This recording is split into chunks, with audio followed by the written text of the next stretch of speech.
Well. Man, we have a show today. I have a great show, I believe, today.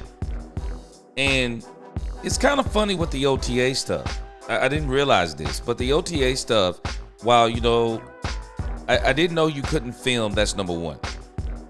Number two, it's been real quiet on the OTA front. I mean, you kind of get a few reports here and there, but it is real quiet on the OTA front. And so the stuff that's kind of, coming out, it's coming out very slow. But again, at the end of the day, you're talking about OTAs and you're just really trying to establish the energy. You're just trying to get everybody back in the flow of kind of running and just getting some of the plays and different things like that down. So I kind of understand, because you really can't see a lot except for maybe, the energy, the boost, and the movement of people. So I'm going to backtrack on something that I didn't see yesterday. This Jalen Tolbert interview. The Jalen Tolbert interview is absolutely fire. And because the Jalen Tolbert interview, it is so good, let me tell you something. One of the things that I'm always going to do, I am always going to reserve the right to change my mind. If something happens that goes against what I said, and it helps this team, or even if it hurts this team, I'm going to change my mind on it and speak on it. And Jalen Tolbert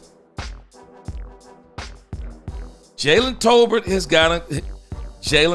kind of got me thinking. Jonathan Mingo is going to be in for the battle of his life. Now, I had said this before. I said before, I didn't think that Jalen Tolbert was going to lie down. I didn't think he was going to lie down for Jonathan Mingo. But there is something that we listened to yesterday, and I went back and listened to it again, and I didn't realize it was there. But this may be telling us something about how the Dallas Cowboys are looking at Jalen Tolbert and Jonathan Mingo. I mean, things can change once they get into training camp. But I'm just telling you, there is something about Jonathan Mingo I didn't hear. And then when we're going to listen to Jonathan Mingo's press conference, man. Jonathan Mingo kind of got me changing my mind. Lisa Worley, she'd be glad to hear it. Hey, I'm telling you, kind of got me changing my mind. So let me tell you what today's show is going to be about. I'm going to try to get out of here today around 6:45 or 7. I got a couple of things I need to take care of. But we're going to talk Cowboys for a couple of hours. These are the two topics. But inside of these two topics, there is a lot to unpack. One, we're going to listen to the Jalen Tolbert interview. I think the Jalen Tolbert interview is very, very interesting. I'm going to go back and let you also hear something that John Machota said. And I missed it. But then when I was like, wait a minute, hold on. He just said something that people need to hear. So we're going to listen to John Machota. Oh, Lisa, I'm talking about Jalen Tolbert. I said you'd be glad to hear what I'm talking about. We're going to listen to John Machota, and then we're going to listen to Jalen Tolbert's interview. And it's Jalen Tolbert's interview that has changed my outlook on Jalen Tolbert. And for that reason, you're going to hear what I'm talking about. I think Jalen Tolbert's going to make a step. And then we're going to listen to the OTA news from Brian Broaddus. And Brian Broaddus is going to talk about many topics in this thing. But what I'm going to do is I'm just going to go through, I kind of went through and put some timestamps on the few topics that I want to talk about. He's rehashing some things we've already talked about, but I'm going to highlight about 4 things that he talked about that I think are very, very interesting as it applies to this team. And then we're going to conclude from there. So, Jalen Tolbert, OTA news from Brian Broaddus, and then the conclusion will kind of wrap the show up. And who knows, something comes down, we'll break that. But this is going to be the topics for the day. So we're going to get a quick roll call in here, and then we are going to get right into this.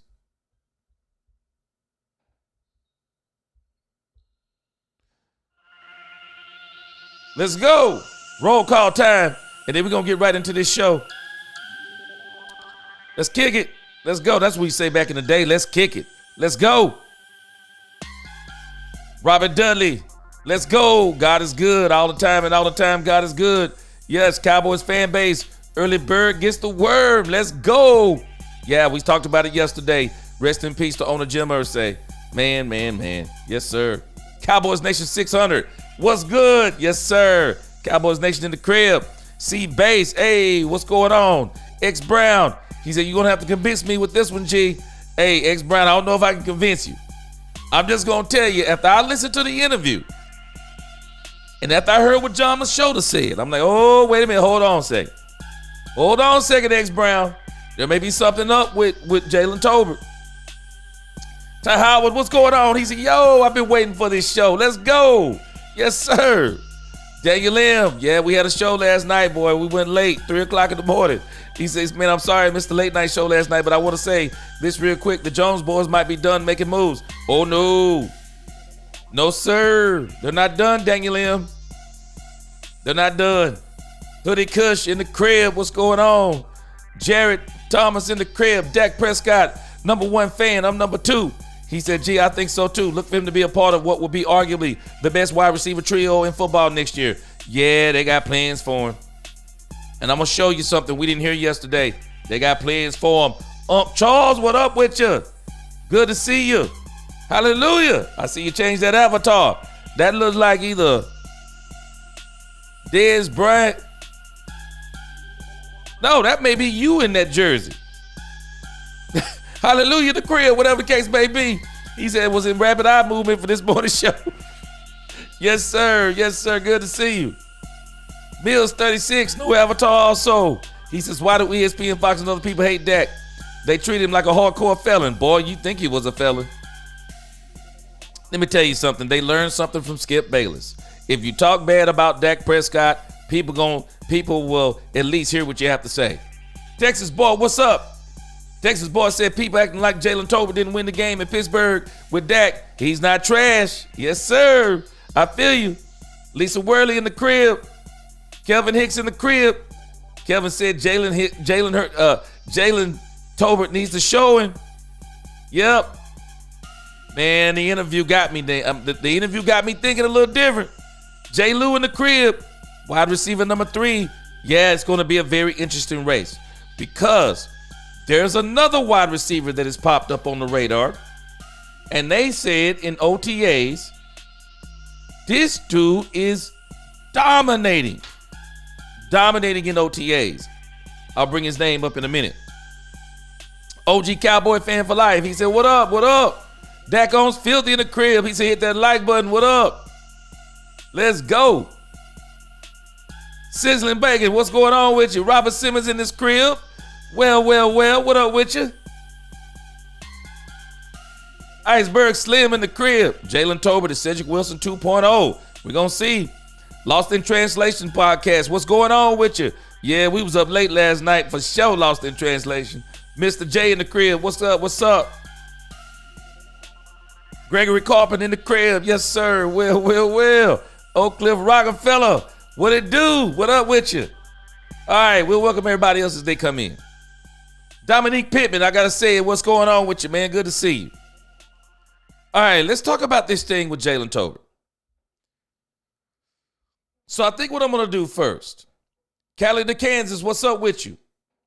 I think what I'm going to do first is I'm going to let you hear John Machota.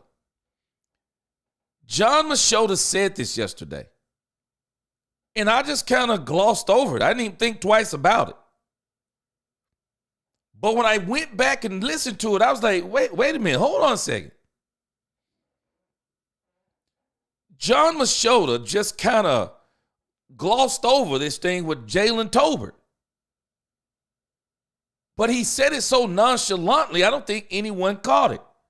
Let me let you hear what John Machota says about Jalen Tolbert that immediately blew my mind when I heard it the second time. Check this out. Yesterday, but because these are voluntary, that he might not be at all of the stuff. So those are probably the most notable things. And I will say, when watching the offense, when they were doing some team drill stuff, and even talking to Jalen Tolbert about this in the locker room after. Wait a minute. I didn't catch this yesterday. He said talking to Jalen Tolbert in the locker room afterwards. Check this out. Tolbert was with the ones with that first group, with CeeDee Lamb and George Pickens and what?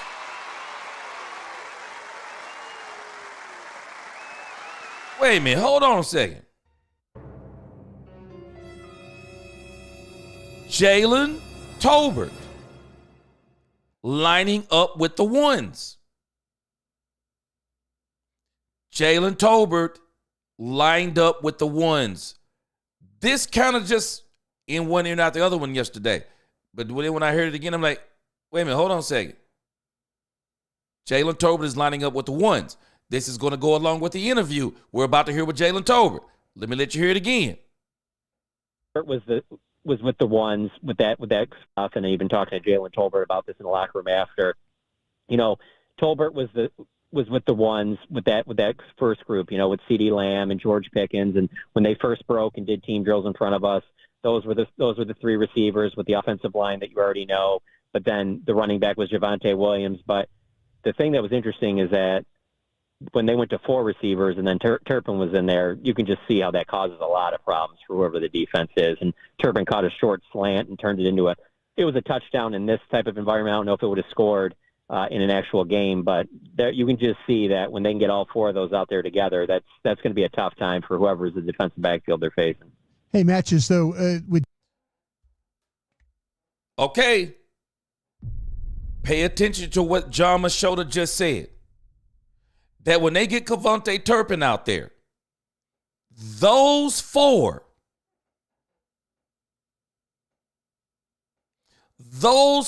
are going to be a problem for other teams.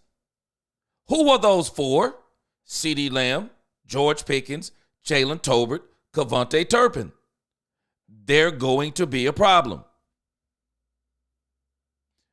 This leads me to believe this is Jalen Tolbert's job to lose. And not only is it telling me that this is Jalen Tolbert's job to lose, this is also telling me how this team, how this coaching staff, how they view Jalen Tolbert. We got to understand something, man. Jonathan Mingo was in training camp last year. I mean, not training camp. I mean, he was there during the season. So they've watched him practice. So starting out in OTAs, Jalen Tolbert is practicing with the ones. This is his job to lose. I believe that this is his job to lose. And Jonathan Mingo, boy, he better, hey, let me tell you something. The Cowboys may have had a second round grade on Jonathan Mingo, but let's understand something. They drafted Jalen Tolbert. They drafted him. And the Cowboys, I think they're telling us something. Yeah, they want Jonathan Mingo to succeed. Doesn't mean they want him to succeed over Jalen Tolbert. They want him to challenge Jalen Tolbert. They probably would even say, hey, man, beat him if you can. But again, I think they're also saying two things at once. Yeah, beat him if you can. Because we also believe that Jalen Tolbert has proven, the Cowboys may believe that Jalen Tolbert has proven he's the number one. And so, when you look at the Cowboys depth chart, there it is. Pickens, Tolbert, and CD. It is Tolbert's job to lose. It doesn't mean that Mingo probably won't get in from time to time. But it is Tolbert's job to lose. And I'm going to tell you, man, as much as we've been talking about Trayshawn Holden, some of y'all have been talking about Trayshawn Holden. Let me tell y'all something. Hey, man, Trayshawn Holden is fighting an uphill battle. I'm telling y'all, Trayshawn Holden is going to have to, when I tell you Trayshawn Holden is going to have to ball out to make this team, practice squad, maybe.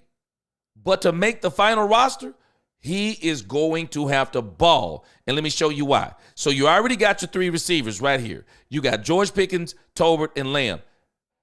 Now, you got Mingo, Turpin. Turpin, the one position, the one receiver behind those three that is solidified is Kevontae Turpin. He is the fourth receiver. Now, I could see where maybe Jonathan Mingo may get some, may do some alternating with him. But I'm going to tell you another guy that I heard his name. Now, remember, we also got Ryan Flanoy. We got Jalen Brooks. I just don't think Jalen Brooks is going to make it as the backup to Pickens. We have Paris Campbell, another speed guy. Of course, Ryan Flanoy, we drafted him last year. But this guy right here, they are saying that this guy has been dominant in training camp, and it is none other than Jalen Cropper. They are saying that Jalen Cropper is balling. They're saying that this dude is balling. And if Jalen Cropper is balling, that makes it even harder for Trayshawn Holden to make the team. They're saying that Jalen Cropper is standing out in camp. They're saying it. I know it's OTAs, but they're saying he's standing out. It's Jalen Tolbert's job to lose. They're saying that Jalen Cropper is standing out. Cowboys love these Jalens like they love these Tylers. Trayshawn Holden has got to beat out. And I don't think the Cowboys are keeping 9 receivers. He's back here. He got to beat out Jalen Cropper.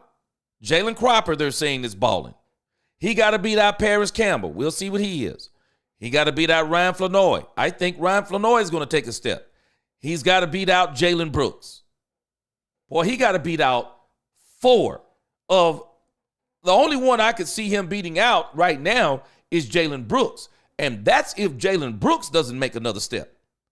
Boy, Trayshawn Holden is going to have a hard time making this team.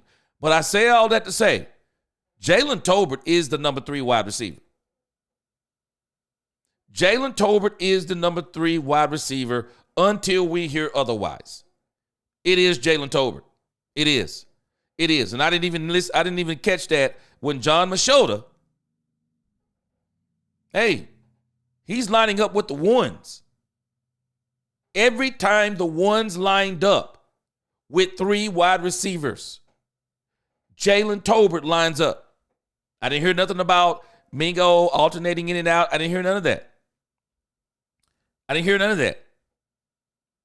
With the ones. The ghost of Mike McCarthy, would have got his avatar. I didn't even recognize what the avatar. The ghost of Mike McCarthy said was with the ones, all thanks to my coaching too. Boy, you're killing me. You're killing me.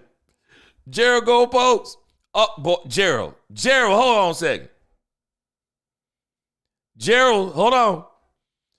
Gerald Hammond. You take it, man. You can't have that name. You can't say Go Pokes in your name, man.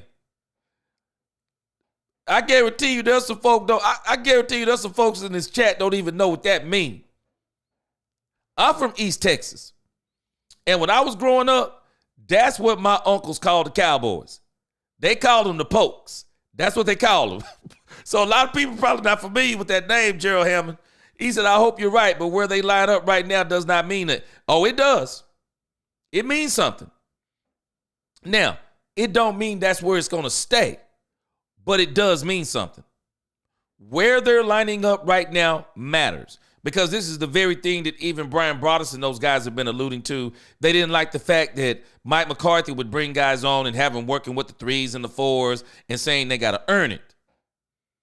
No, where they're lining up right now, it matters, because that's telling you something. it's their position to lose. That means that Mingo has to beat out Tolbert. Tolbert, all he has to do is just make another step. If Tolbert makes another step, can Mingo catch him?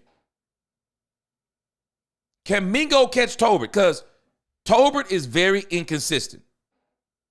Or I shouldn't say very. He's inconsistent. But now that Dak Prescott is back, and the one thing we know about Tolbert, every time Dak Prescott is working out, guess which wide receiver is working out with Dak Prescott? It is Jalen Tolbert. It is Jalen Tolbert. And don't get me wrong, I think Mingo is going to get his opportunity to play.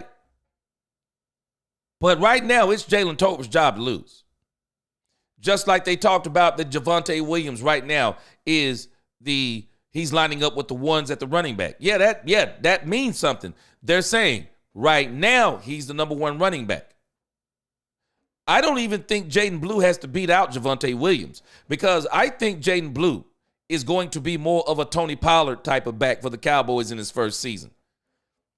Some are saying that they think he's going to win the job overall and be the running back. I'm kind of questioning that because he's so fast, he's so quick, he's so good out of the backfield and in the passing game. You can get him touches and don't even have to worry about it being in the backfield. All you want to do is just get the ball in his hands in space. I want Phil Maffa to develop into one of the I want Phil Maffa to develop and eventually take Javonte Williams' spot. Because Phil Maffa is an absolute monster. But again, hey man, if Javonte Williams is what they think he can be, I'm all for that too. But again, boy, Jared Hammond, boy, a lot of these people don't understand when you start talking about the pokes. Daniel Lim said, gee, the reason why Tolbert is lining up with the ones is because he is the most consistent wide receiver 3 on this roster. I believe it. Because I think that's what they're saying. Because again, we have to realize something. Mingo has actually been here. He's been working out. He's played in games. They've seen him in practice. So, based on what they've seen, Jalen Tolbert is in front of him right now. Straight up, he's in front of him. Yeah, he also had the most touchdowns on the team. Lisa said, don't forget Jalen had 800 yards and 5 touchdowns. I thought it was 7, but he had the most touchdowns on the team. Damon Bama boy in the crib. He said, my hometown boy, Jalen Tolbert, give up that number 1 at GP. Hey, this is why I got even more respect for Jalen Tolbert. Let me tell you something. Jalen Tolbert know what it is. Jalen Tolbert know there's nothing he can do about George Pickens coming in and being the other number 1. I mean, Jalen Tolbert is probably just admitting the fact, one, that, yeah, he's better than him. He understands his role. He's not going to argue with it, but he's going to go out there and play too. He's going to go out there and practice hard. He's going to go out there and play, and he's going to try to show what he is. Yeah, Mr. J, I agree with you. Turpin going to eat, man. I agree with you. He going to eat. What up, Poobie D? What it do? Yeah, he going to eat. I believe Turpin going to eat this year. I believe Brian Schottenheimer's going to use him, and I also believe Brian Schottenheimer's going to use Hunter Lipke. Man, I'm going to put together something here in the next couple of days. I've already told you what I'm going to do I'm going to show you a little bit of a preview about Brian Schottenheimer and why we may not see the Brian Schottenheimer that some people have been saying we're going to see. I'm going to show you something because I'm going to tell you, man, boy, the Cowboys, shoot, man, I'm just telling you, the Cowboys may be about 1 or 2 players away from making a serious challenge for this NFC title. I mean, they're about 1 or 2 players away, man. Man, the Cowboys mess around and go and get a 1 tech. And I'm not talking about just a backup. I'm talking about they go and get a guy like DJ Reader. Because when we watch what happens June 1st. Boy, them post June 1st cuts, the Cowboys, I think, are going to make a couple of more moves. I do believe they're going to make a couple of more moves. What's going on with your A? Goes to Mike McCarthy, says Mingo was a second-round draft pick, cost a 4th round draft pick in a trade, and can't win the number 3 spot. I know it's just OTAs, but not a good sign. Hey, goes to Mike McCarthy. It matters where they're lining up right now. Now, it don't mean he'll remain. It don't mean that Mingo will remain there. But what it does tell you is Mingo got to beat him out of there. Mingo has to beat Tolbert out of that number 3 spot. They're not giving it to him. Dominique Pittman, he says, I'm not surprised that they're keeping Tolbert at number 3. Man, I don't know what to say. Maybe I was a little bit too hard on Tolbert. And again, I always reserve the right to change my mind because only a fool don't change his mind if he sees something that is right. So I'm going to see what Tolbert does. OTAs are a little bit different than training camp.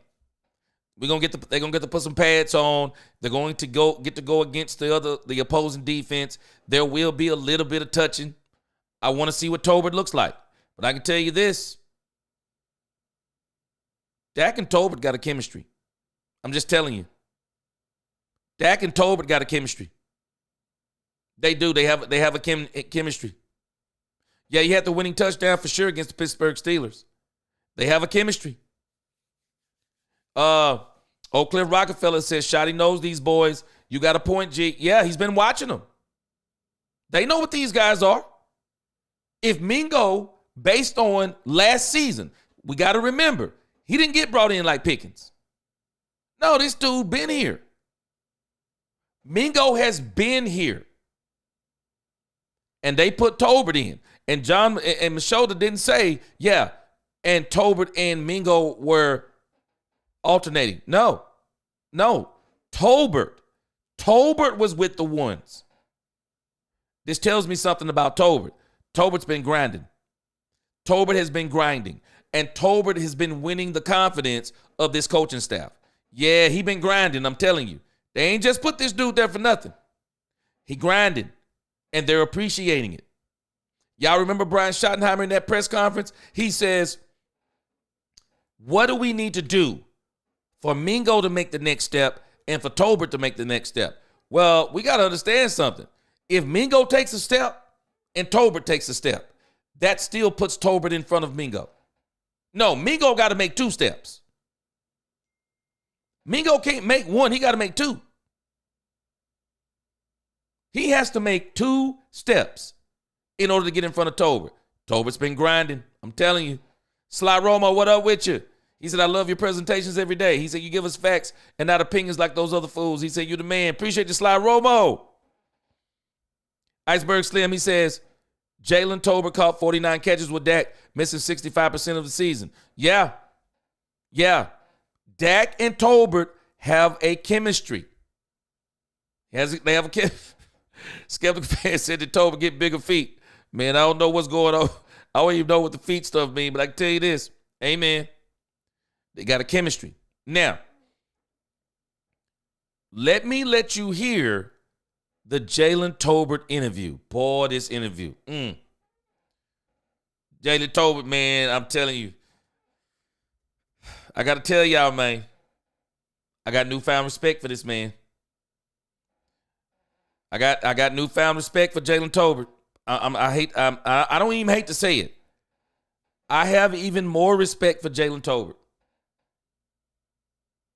Because what he's about to say in this interview, man, oh, man. It is powerful. It is powerful, and once you hear it, it makes you want to root for him.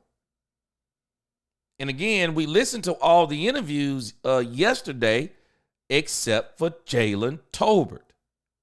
And this is probably the one there was a couple of we didn't listen to, but this one with Tolbert, boy, this thing is priceless right here. Let me cue it up. I thought about it. I said, man, when I do this show today, boy, Lisa Worley, she going to be loving this show. She going to be loving this show with Tolbert today. All right, y'all check out Tolbert. What did you work on this offseason in particular? Anything, one thing, or just sharpen? Truly sharpening everything.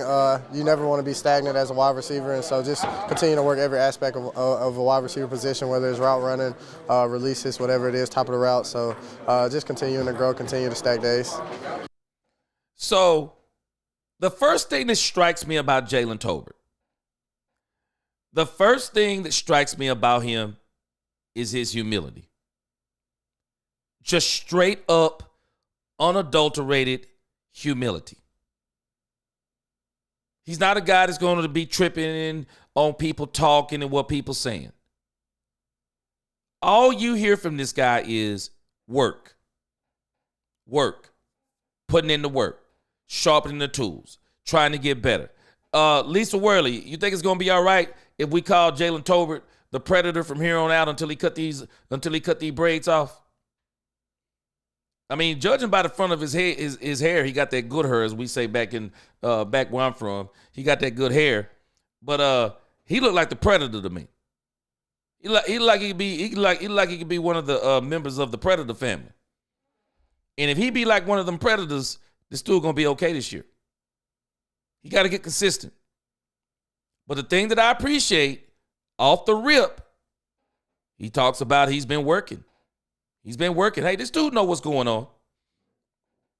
You don't think this dude was offended when they said there's no number 2 on the team? I guarantee he was offended. Then they bringing in Jonathan Mingo. All the fanfare behind Jonathan Mingo. The Cowboys have done something very unique this training camp. You bring in people that push other people.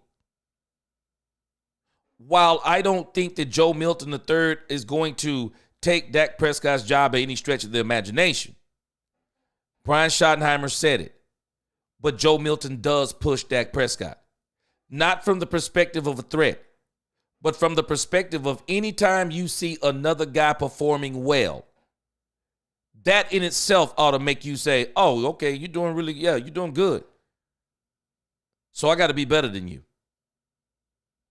Not because I don't like you, not because I don't want you to succeed, but I want to be better than you. Football is a very competitive sport. It's a competitive sport, but you also have to be unselfish. And you have to say, if you're better than me, you win. If I'm better than you, I win. And if both of us are working to be better than each other, the whole team wins. And so, Mingo, and even Pickens, you got to believe that they're pushing, in particular, they're pushing Jalen Tolbert. Pushing him. Because Tolbert is like, man, this should have been my job. But if I'm not good enough, I got to get good enough so that I can continue to be, because I'm telling y'all, I've already said it, the number 3 receiver on this team is going to be vital. The 3 and the 4, but we know who the 4 is. The 4 is Kevontae Turpin. The 3rd wide receiver is going to be important because with us going against some of these AFC teams, they will be able, and not necessarily cover up CeeDee Lamb and George Pickens, but they may be able to scheme in ways that some of these teams that we have played in the past that didn't have that type of skill set that some of these guys are going to have. For example, like the Denver Broncos. Shoot, I don't care who you got. You better have 3 wide receivers going up against Denver Broncos defense, because one of their cornerbacks can lock down your best wide receiver. They can double your other wide receiver. And their defense is so good that they'll still be okay. But if you got that 3rd wide receiver, he going to eat. Your 3rd and 4th wide receiver, I don't care what team you're playing, if you got a good 3rd and 4th wide receiver, they're going to eat even on the best teams, even against the best teams. So it is very important for Tolbert to keep working. But he grinding, and I love his demeanor. He grinding, man. He putting it on the field. He ain't doing a lot of talking. Back to your rookie year till now, and all the time you spent with Dak, how much have you seen your rapport with him grown?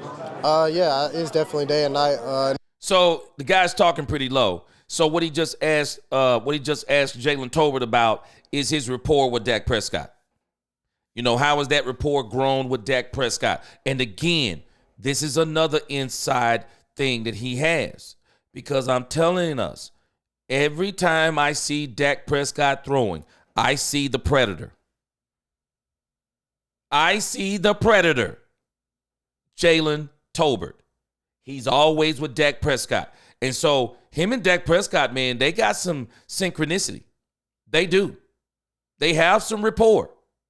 And I believe that Dak Prescott wants to see, and that matters too. Dak Prescott wants to see Jalen Tolbert succeed because he believes in him. And I'm going to tell you something, man. When I remember when I was playing high school ball, just for a little bit, not long. I'm not going to sit up here and lie to you and tell you I was a 5-star athlete in high school. No, I wasn't.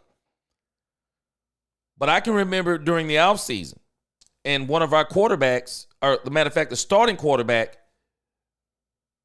when I came onto the team in the offseason, I would stay after practice, and I would be the wide receiver for him all the time. And the more I caught, the more he liked me. And the more he liked me, the more he started singing my praises. And the more he started singing my praises, anytime he got an opportunity, guess where he would go? Or guess where he's going? Guess where he would go? You better believe that Tolbert is in the mind of Dak Prescott. He knows how Tolbert moves, how he runs the routes. Him and Dak Prescott, he knows how Dak throws the ball. I mean, these guys got a rapport that him and Mingo, I'm telling you, Dak and Mingo do not have. And so he's been sharpening that iron. I guarantee you, he was the first one that Dak, I guarantee you, he was the first one Dak Prescott called. He said, hey, man, I'm getting on the field. Y'all remember that video, that workout video? Who did we see? The Predator. That's who we saw. And it continues to grow each and every day. Like I said, anytime he has to throw or do anything, I'm there. Did you get what he said? I'm telling you. He said anytime he looking for somebody to throw, guess who he called? He ain't calling Ghostbusters. He calling the Predator. I'm telling you. Man, this is Tolbert's job to move. It's Tolbert's job to lose. It's Tolbert's job to lose. Tolbert is putting in work, and he is putting in work, and he is putting in work. Continuing to learn more about each other, understand our whys and, what we want out of each other. And like I said, I think, our relationship continues to grow and get stronger each and every day. Boy, y'all, hey.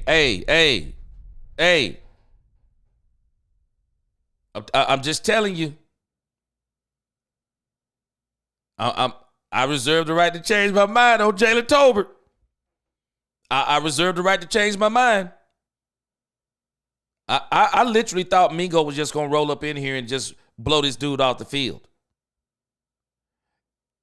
It's not happening. Mingo's not blowing him off the field. You know what's strange to me? Yeah, we're going to have a conversation today. You know what's strange to me? And maybe we'll hear something more. I haven't heard a peep out of Jonathan Mingo during OTAs.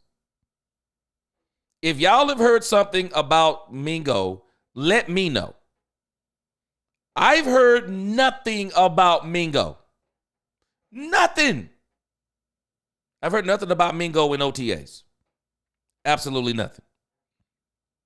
Oak Cliff Rockefeller, Dak shoddy front office co-signed Tolbert. It's his job to lose for real. It is. I've heard nothing about Mingo. And if there's a wide receiver that if you want to make another step and if you want to push somebody, they need to be hearing your name like Trey Songz. The neighbors need to know your name like Trey Songz, Jonathan Mingo. I don't see an interview with Jonathan Mingo. You would think there would be an interview with Jonathan Mingo. I don't see one on DallasCowboys.com. I haven't heard no one. I haven't heard Brian Broaddus. I haven't heard no one talking about Jonathan Mingo in OTAs. And isn't it strange? I've heard Cropper. I've heard Cropper is dominating OTAs. I've heard nothing on Jonathan Mingo. I'm hearing Jalen Tolbert. John Machota just nonchalantly says, yeah, when I talked to Tolbert after practice, whenever the ones lined up, Tolbert is out there. And then he goes on to say, Tolbert, Pickens, CD, and Kevontae Turpin are going to be a problem for opposing offenses. I'm hearing nothing about Mingo. Now, maybe when we get to training camp, we'll hear some Mingo. But I'm telling you, don't think that OTAs are not important. They are. OTAs are important. Anybody who's ever played this game, and if you don't think off-season matters, you've missed it. It matters. Even when you're not in pads. When you play football, even when you're not in pads, it matters. You know why it matters? Yeah, somebody said, oh, man, we ain't even hitting. You may not be hitting, but what those coaches are looking for, they're looking for effort. They're looking for energy. They're looking for, did George get quicker? They're looking for, did Tolbert get quicker? Where is his craft paying off? What is he doing when he's not in the facility? Are we seeing it when he steps out there in OTAs? Does he look a step quicker? Is he bigger? Is he catching more passes? What is he doing? There are a lot of things from the skill positions. Now, when we're talking about Guyton, when we're talking about Booker, some of those guys, the linemen, it's a little bit different. Because really what you're judging them more on is, the blocking, and things of that nature. But even them, you're still looking at, okay, what are the feet looking like this year? What are the hands looking like this year? What's going on? But from the skill positions, it definitely matters in OTAs. You're on full display. It matters. You're on full display. Because the one thing you're going to be doing, you're going to be running routes, you're going to be catching passes. And people ought to be talking about you from that perspective. I've heard nothing on Jonathan Mingo. Dead silence. And I'm actually surprised. I've heard nothing from Jonathan Mingo. Doesn't mean we don't have all of training camp to go. But I'm going to tell you something. You would rather start out in the lead than start out behind. Because when you start out behind, when you start out in them fifth and fourth positions, fifth and behind these guys, boy, you got to work that much harder. Man, you got to work that much harder. And you got to work that much harder to get noticed. Because you're not lining up with the ones. It's a big deal. Yeah, Daniel M, for sure. Cropper, Daniel M. It seemed like every season you're hearing about Cropper. You're hearing about this dude. Daniel says Cropper's been in the Cowboys system for a while. Yeah, at some point, he's going to make the roster on special teams. At some point, he's going to break through. He's going to break through too. That's the reason why I'm saying, boy, Trayshawn Holden. Boy, you got an uphill battle, man. Trayshawn Holden has an uphill battle. Hallelujah says, I want to see when those pads come on. Yeah, I do too. Problem is, when those pads come on, Jalen Tolbert is lining up in the one spot. Jalen Tolbert is lining up in the one spot. And that means Jonathan Mingo is going to have to work his way up. Yeah, Mr. J, they've been talking about this dude Cropper, man. They talk about him every season. Yeah, they talk about him every season. Hey, eventually he going to break through, man. He going to break through. Carl, what's going on with you? Carl says, do you think Tolbert is being used as trade bait? I think they genuinely like him. I think the Cowboys genuinely like Jalen Tolbert because I believe Dak Prescott likes Jalen Tolbert. What this guy just said matters. Every time Dak Prescott calls for somebody to throw to, Jalen Tolbert is there. That's a big deal. That's a big deal because when somebody starts talking to the quarterback about, hey, man, what do you think about this guy and that guy and that guy? And then Tolbert name come up. What do you think Dak Prescott's saying? Oh, yeah, that's my guy. That's my guy. He puts in work. He never turns me down when I call to throw to him. He never turns me down. He's there at every beck and call. I've watched his progress. Me and him, we're on the same page. He knows what I'm looking for. You hear what Tolbert is saying? Me and Dak, we're talking about what we want from each other. Sounds like a relationship. Yeah. Mm-hmm. Yep. It's Jalen Tolbert's job to lose. It is. Hey, Ty Church in the crib, what's going on with you? Yeah, it tells you what they're thinking. It's Jalen Tolbert's job to lose. He got to lose it. And if he's grinding the way he say he grinding, poor Jonathan Mingo, bro, you can't take a step. Mingo better be taking 2 and 3 steps. Stu better be taking 2 and 3 steps. Because I'm telling you, I said this the other day, though. I said, I don't think Tolbert's going to lay down and let him get this job easy. And sometimes, man, we got to stop being enamored by the size of these athletes. Just like John Machota was talking about. You know, he thought that Joe Milton III was going to be a Nephilim over Dak Prescott, only for him to see Dak Prescott and Milton together, and he goes, he's really not that much bigger than Dak Prescott. You think? Dak Prescott's never been a small guy. And we see Jalen Tolbert because of that body type, and we're thinking, we see Jonathan Mingo because of that body type, and we go, hey, man, big, fast wide receiver or big, quick wide receiver, whatever the case may be. Man, there's a whole lot of successful small wide receivers in this league. We got one on our team. His name is Kevontae Turpin. Kevontae Turpin could probably beat out some threes on some other teams, as small as he is. This thing with Jalen Tolbert, man, it's a big deal. And that's why I'm telling you, as you dissect this interview, boy, this dude is saying some stuff. Where were you, and what were your thoughts when you heard that the team trades for George Pickens? I actually was at the facility. So now they're asking him about the George Pickens trade. His response is priceless. And, I love it. He's from Alabama, where I'm from. I played against him. Hold on. Don't let that go by your head. Don't let that go over your head. This is another thing that'll get you a spot on a team quick. Tolbert says, I love the fact that we got George Pickens. I love it. He says, I love it. In high school, he went to Hoover. I actually lost to him in the state championship game, but so I've known GP for a while, and it adds more firepower to us. And honestly, like I say, that's what we need, and that's going to be the fun part, because you can't guard all 3 of us. Let me tell you. Let me tell you what Jalen Tolbert is doing if you're not paying attention. Jalen Tolbert is speaking it into existence. Do y'all hear what this man is saying?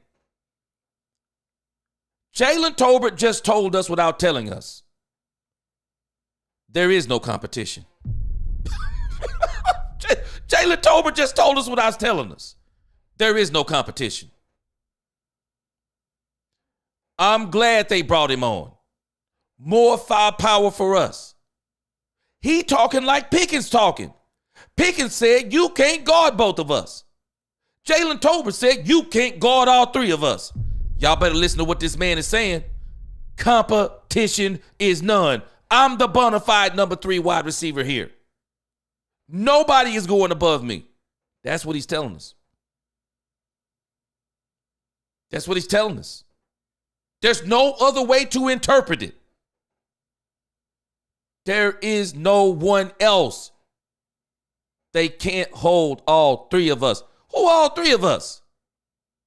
See, CeeDee Lamb. They're already lining up George Pickens at the other side is the number 2, which is really a number 1. Oh, you talking about me? Yeah, they can't guard all 3 of us. He's speaking it into existence. It's his job. I'm telling you, it's his job to lose. He's going to have to beat this man. Mingo's going to have to beat this man. And I'm going to tell you, we may not realize this. I'm gonna just show you. I'm gonna show you something here, boy. We gonna deep dive. We gonna deep dive on this. I'm gonna show you something. I'm gonna show you another reason that Jonathan Mingo, this may be a problem. Why this may be a problem for Jonathan Mingo. So I want you to think about this. This is very interesting when you think about it. So when you look at the 4 wide receivers for the Dallas Cowboys, because the 4 wide receivers for the Dallas Cowboys right now, CeeDee Lamb, Jalen Tolbert, George Pickens, Kevontae Turpin. Those are the 4 receivers. They're all different. All four of these guys are different. CeeDee Lamb, we've already talked about it. CeeDee Lamb, he's kind of inside the hashes. CeeDee Lamb is kind of the guy who eats up the middle of the field. CeeDee Lamb eats up that from the line of scrimmage to maybe 20 yards out at the most. But he eats that up with those routes in there. He catches those balls. He's got the yards after the catch. George Pickens, what is he? George Pickens is a vertical threat. He's your perimeter. He's your vertical threat. He's your deep crosses. He's your deep posts. He's your fly routes down the field. That's George Pickens. Doesn't mean he's not going to run some deep outs, some digs, some ins, some outs. Doesn't mean he's not going to run those routes. But primarily, you watch what I tell you. George Pickens is going to be their deep threat. Then you have Jalen Tolbert. He's a different type of receiver than both of them. He kind of fits in between in a sense. Jalen Tolbert, he's maybe the guy that you say, hey, man, we need 7, we need 10, we need 12. Hey, they got both wide receivers. Can you kind of get underneath? Can you find a place in the zone? Can you get in there and then we can get you the ball? He's that guy. You got Kevontae Turpin. He's your get him in space guy. Hey, man, just get me in space. Throw me a little 5-yard hitch. Throw me a little 5-yard slant. Clear it out for me with these rub routes, and then I'll go to the crib. I'll do the rest. So once you get past them, they have Jonathan Mingo behind Jalen Tolbert. And y'all tell me in the comments what y'all think. But Jonathan Mingo really isn't a Jalen Tolbert type of receiver. Mingo, and when you look at the tape from last year, they were trying to make Mingo into one of these doggone West Coast wide receivers. The little 5 yards. That's not Jonathan Mingo. Jonathan Mingo actually has more in common with George Pickens. He has more in common with George Pickens. If you kind of go back and look at the Ole Miss tape, what is he? He was a vertical threat. That's what he was. He wasn't a 100 reception wide receiver. CeeDee Lamb is a 100 reception wide receiver. Every single year, he's probably going to be that. George Pickens doesn't have to necessarily be, especially with the type of wide receiver that CeeDee Lamb is. George Pickens doesn't have to be a 100 reception wide receiver. Why is that? Because he eats up chunk yardage. Chunk yardage. George Pickens can have 75 receptions and 1,100 yards.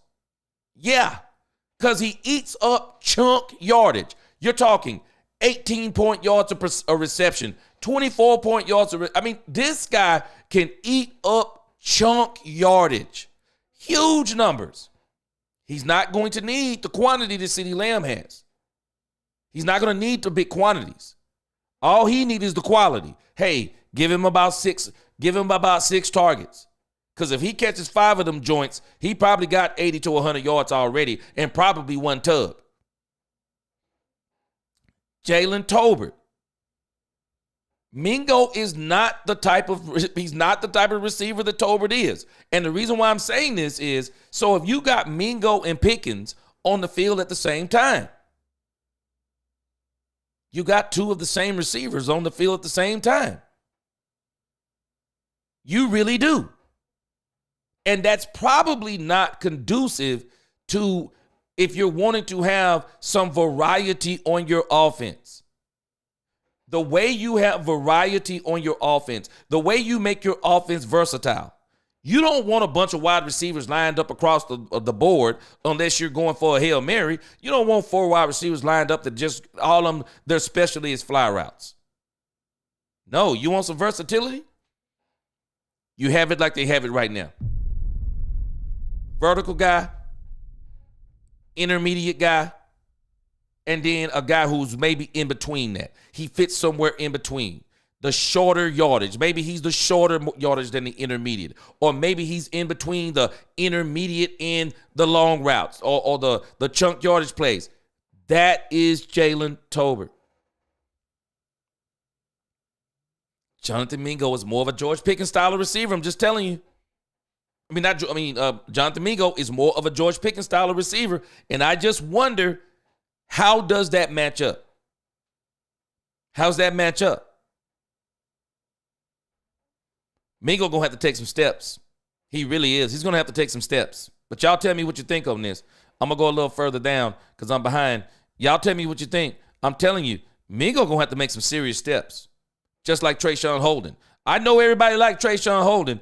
Boy, that dude going to have to, boy, to make this team, man, this dude going to have to be out of this doggone world to make this team. Trayshawn Holden going to have to ball, y'all, to make this team. Period in the story, he going to have to ball. He going to have to ball. He is. He's going to have to ball. And Jonathan Mingo, he going to have to ball. He's going to have to ball. He is. Angie the Rebel Chicks, what's going on? Gonna have to please don't be talking about Cropper when you say I don't know who he is. I just feel like he's soft. But again, hey, I'm telling you, this dude Tolbert, man, Tolbert ain't gonna be playing around. I'm just telling y'all. I said this before. Hey, Tolbert ain't letting this dude have this job easy. Yeah, Mingo, he's a Ferguson type receiver. Seems like an X. I'm telling you. Man. Hoodie Kush said that's not his fault. Let me get a little further down. Daniel Dem said, gee, this is how I see the wide receiver room going. Lamb, Pickens, Tolbert, Turpin, Mingo, and Brooks. I'm seeing Ryan Flanoy in there too. I think Brooks may be a casualty. I like everything you have. I just think Brooks may be a casualty. Brooks has been, man, Brooks just hadn't been there. But we'll see. But again, I do think Tolbert's going to be the 3. I think he's going to be the 3. That goes filthy. He's the ad guy. He said that fridge looks nice in the ad. I'm telling you, man, he ain't giving this thing up. All Williams, he says, we have an embarrassment of riches at wide receiver. He says, wish we had that in the defensive tackle room. Boy, you said something there. Yeah. Hey, we got it. Hey, you hitting it right on the head, Williams. Hey, man, we got some wide receivers. We do. George Pickens is what really put us where we need to be. Because George Pickens makes these other wide receivers better. He makes these other wide receivers better. CD was already CD. It's the guys that are below CD. George Pickens makes them better because George Pickens is a 1-2. George Pickens is going to allow Jalen Tolbert to do some things that he probably wouldn't be able to do without Pickens. And I think that's one of the reasons why Tolbert is saying, yeah, he likes this guy being on the team. Because Tolbert's like, okay, yeah, he going to be the other wide receiver, but that don't mean I'm not on the field. Because we're going to be running trips. And if we're running trips, I'm the third wide receiver. I'm in this thing. I'm in here. I'm in this thing. So he good. He all good. Madman said, don't forget a few years ago, Turpin burned the 49er corner for a deep ball TD. Hey, man, Turpin on a different level. That speed he got is on a different level. Angie said Tolbert lucky because he kissed that.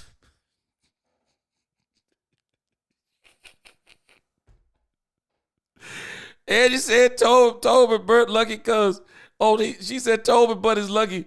Angie, don't you be trying to type while you driving, but I think I know what you're saying.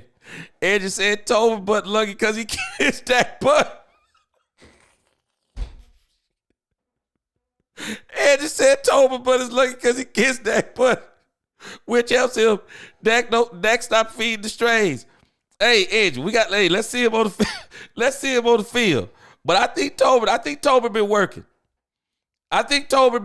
James, what's going on with you? He's unworried about the D tackle position. Don't worry until after June 1st. I believe the Cowboys going to make a move. Roland Rothschild in the crib. He said Brooks is only around because he was drafted. Too slow and not a dog. Yeah, I don't think Brooks going to make it, Roland. I agree with you. I don't think he going to make it. Yeah, I'm saying the same things, Daniel. The Cowboys June 1st. Y'all watch. You watch what I tell you. There will be some defensive tackles loose after June 1st, and that's when the Cowboys are going to strike. That's when they're going to strike. Damon Bama Boy, he said, our wide receivers all or the top two will get 100 yards a game, all by design. Yeah, Lamb one game, GP one game, flip-flopping back and forth, no jealousy. Yeah, and I'm going to let you hear something on that too. Let me tell you something, man. This dude, Jalen Tolbert, he's bought in. Hoodie Kush said, unfortunately, Flanoy may be on the practice squad. We won't carry 6 wide receivers. Yeah, some of these guys are going to have to be on the practice squad. And I don't think the Cowboys are going to let Flanoy get away. I actually think he makes the roster, and I think Brooks is just going to be flat out cut. C. Bays, boy, I remember that bomb to T.Y. Hilton. 3rd and 31 now. Imagine the Packers. Conceptualize that if you can. Dak Pickens is going to effing blow minds, guys. Lamb will be monstrous. Boy, I believe so too. I think this is going to really make Angie's boyfriend, CeeDee Lamb, I think it's going to make him even more nasty. I think this is going to make CeeDee Lamb be even more nasty, man. He is. He's going to be even more nasty. And George Pickens is still going to be eating. And Jalen Tolbert is going to eat some too. Yeah, C-Base, I'm with you. He said Lamb did it all by himself. Now we have this. Yeah, man. Pickens, he makes everything else better. Because now Tolbert may even be even better because he doesn't have the pressure of having to step outside of himself and be more than he is. He may be even better. I'm telling you, man, Tolbert might make a step. Yeah, Flanoy's break glass in case of emergency. I agree with you. Yeah, Flounder will be practice squad. Yeah. But again, man, if you can have some of these guys in practice on the practice squad, hey, I'm with it. Gregory Corbett, he said, Dak sit back. Said Gregory Corbett. Gregory Corbett said Dak sitting back like God overflow is real. He got weapons all over the place. Boy, Dak said, my cup runneth over, boy. Yes, sir. Yes, sir, my cup runneth over. Damon Bama boy, Brooks dropped that dang on pass, hit him square in the hands. That was his moment. I think so too. And I'm telling you, boy, Bama boy, when he dropped that pass, Dak said no thank you. I'm not throwing to him. Roland says, Mingo asked the variety with size. Block, yeah, I see that part. Tolbert is a poor team. Roland said Tolbert is a poor team, CeeDee Lamb. Hey, I'm telling you. I want to see what he looks like in training camp. I'm just telling you. Tolbert is going to be better. And Tolbert is not letting Mingo. Take that job without a fight. And I love it. That's the part I love. I got a super chat here. Let's read this. Dominique Pittman. Appreciate that super chat.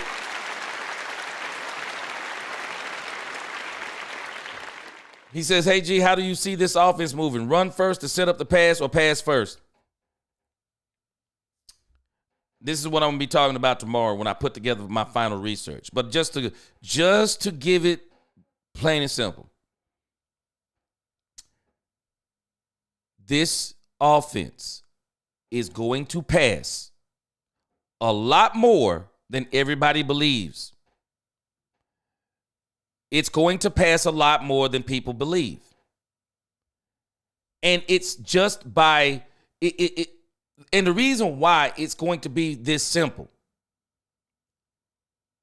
You have CeeDee Lamb and George Pickens.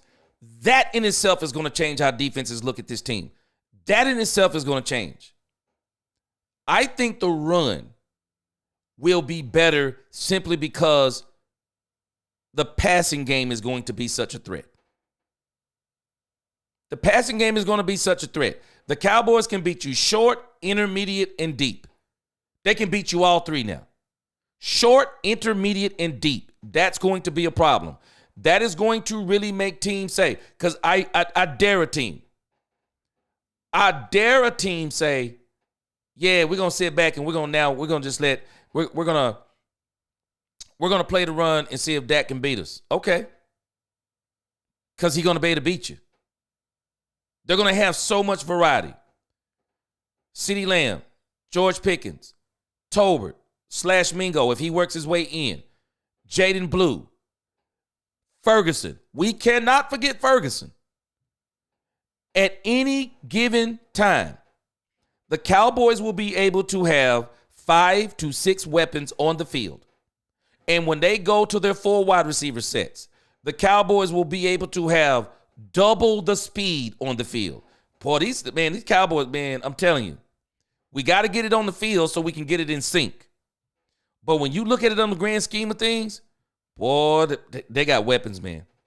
They got weapons. Dominique, I will not be surprised if even if they're not, let's say, pass first. I think the Cowboys are going to pass more than people think. Just based on the weapons they have, the Cowboys are going to pass more than people think. That man drove nose in the crib. What up? What's up? What up? Dro Nose says, appreciate that $9.99 super chat. He says Tolbert will be competing for snaps with Turpin. Tolbert might not be in the front office long-term plans. Turpin is going to play a lot of slot next year, plus deeper wide receiver class than next year's draft. Dro Nose, hold on a second, though. The Cowboys got a good problem. And I mean, they got a great problem. I'm not sure if Kevontae Turpin is going to be anywhere working in that third. Because Kevontae Turpin now has a problem himself, and it's a good problem to have. And that problem is Jaden Blue. I think Jaden Blue is the one that everyone needs to really understand or really be thinking about. I think Jaden Blue is going to take some snaps. Jaden Blue is going to take some targets from both Turpin and Jalen Tolbert. Jaden Blue wheel routes out of the backfield will be in the passing game. And it would be crazy for the Cowboys not to put him in the passing game. Man, you get this dude, Jaden Blue, in space, and it is over. It is over. And I am just, boy, today, Jay Machota, I think his name, Machota talked about it.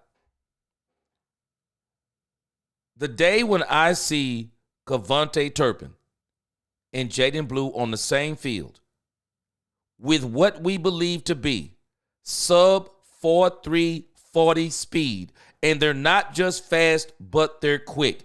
When we see this on the field, I'm telling you, I'm going to be at the edge. Man, I'm not even going to be on the edge of my seat. I'm going to be standing up on those plays because the potential for big plays with Pickens, Jaden Blue, Kevontae Turpin, the Cowboys going to give offenses a fit. Dro knows they're going to give him a fit. Now, Kevontae Turpin, I don't think he's going to be. This team is so talented. I don't think he finds his way on the field on in those slot positions. They got too much talent now. And this is the problem you want to have. Too much talent. You're going to have to really work guys in. Kevontae Turpin, he's already going to be on kickoff returns. You're going to really have to, boy, I'm telling you, I would love to have this problem, Dro knows. Man, I'm the offense coordinator, man. I'm looking at all these weapons, and I'm thinking, okay, we're going to maybe have about 60 to 70 plays today. How do I get all these guys targets? Boy, I want them kind of problems. Boy, I don't know about y'all. I want them kind of problems. Okay, I see. I got to get CD. So if I'm going to do about 30, if I'm going to do anywhere from 25 to 35 passes, okay, I got to get CD his 10. Okay, I got George Pickens. I want to make sure he gets his 7 to 8. Okay, that's maybe somewhere about 15, 16. Okay, now I got to make sure I get Jaden Blue in my running. I want to make sure I get Jaden Blue not only in my run game, I want to get him in my passing game. Okay, maybe I can get Jaden Blue maybe on a couple of those jets. Maybe I get him on one jet sweep. Maybe I get him on a screen play. Maybe I get him on one rub route. Maybe I get him 3 targets in the passing game. Man, and now, hey, I got Jalen Tolbert. Let's see if we can get Jalen Tolbert on some things. Maybe we can clear everything out and let Jalen Tolbert get in there. Oh, Ferguson. Hey, we're going to put George Pickens on the right side. Let him just run a fly route. Clear it out. Let the safety cheat over. Now we got Ferguson on the seam route. The problems the Cowboys have now. The problems they have. Man, how you going to serve up all this food? How you going to serve this food all up? Man, that's the problems I want to have right there. Because we ain't had them problems. Boy, we got them problems now. How we going to serve up all this food? Not to mention, man, how we going to get Hunter Lipke in here? We want to get Hunter Lipke 5 to 7. How are you going to get him in there? We got about 30 or 35 runs. Okay, I want to make sure again. Got Javonte Williams. Let's see if we can get him about 20 runs. Let's see if we can get Jaden Blue about 5 to 10. Or maybe we get him a series or two. You know, how do we get these guys all? Hey, let's see if we can get Phil Maffa mixed in certain places. Boy, we got problems. We got problems. And we got the kind of problems we want to have. Edge, I'm just catching on to the fact that you calling him Tolbert, and I know you talking about Tolbert. Are you talking about Tolbert? She says Tolbert specializes in special teams. He's the next Malik Davis. Get him out of here. Tolbert. Are you talking about Tolbert?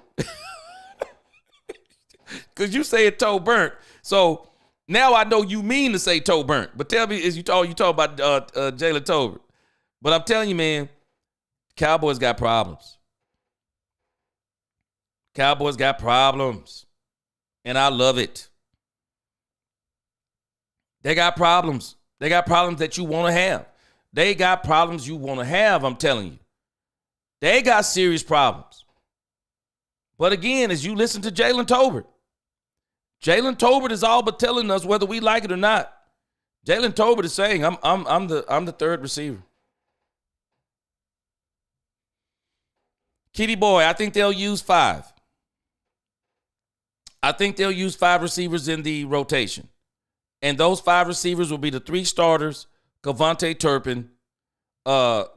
Turpin, Jonathan Mingo, and then Jaden Blue is going to be in the passing game too. So the maximum you can even have is 5. Or 4 or 5, whoever, is out there. And so having another piece to the puzzle is special. And like I say, I'm ready to work, compete off of each other, and continue to keep growing. Yeah, he said he's ready to compete off each other. Yeah. I'm telling y'all, man, that this dude, George Pickens, is going to make them a lot better. He really is. Yeah, Paris Campbell, he got speed too. Paris Campbell may work his way into this. He may work his way into this. I'm telling you, man, these guys got problems that they got problems you want to have. You want these problems. You want these problems. Bobby Bottles, he said, this is the same Jalen Tolbert who couldn't get on the field 2 seasons ago. He doesn't run good routes. He's not strong to fight off DBs on the line of scrimmage, and he's the guy you wanted, as wide receiver 3. I'm not saying I want him at wide receiver 3. I think the Cowboys are saying he is the wide receiver 3.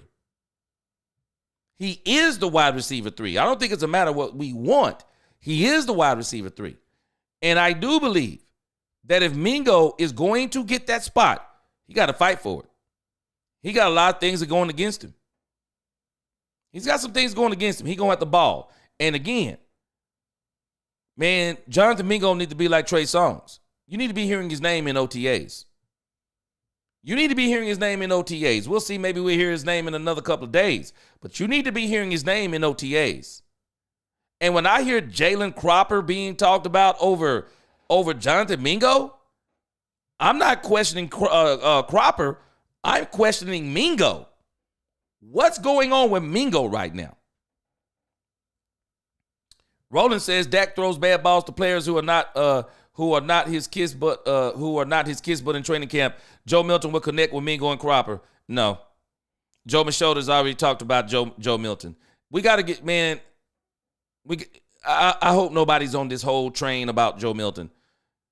Brian Schottenheimer said it best about Joe Milton. He's a developmental piece. I don't even think Joe Milton is the Dallas Cowboys quarterback of the future. I don't even think he's the quarterback of the future.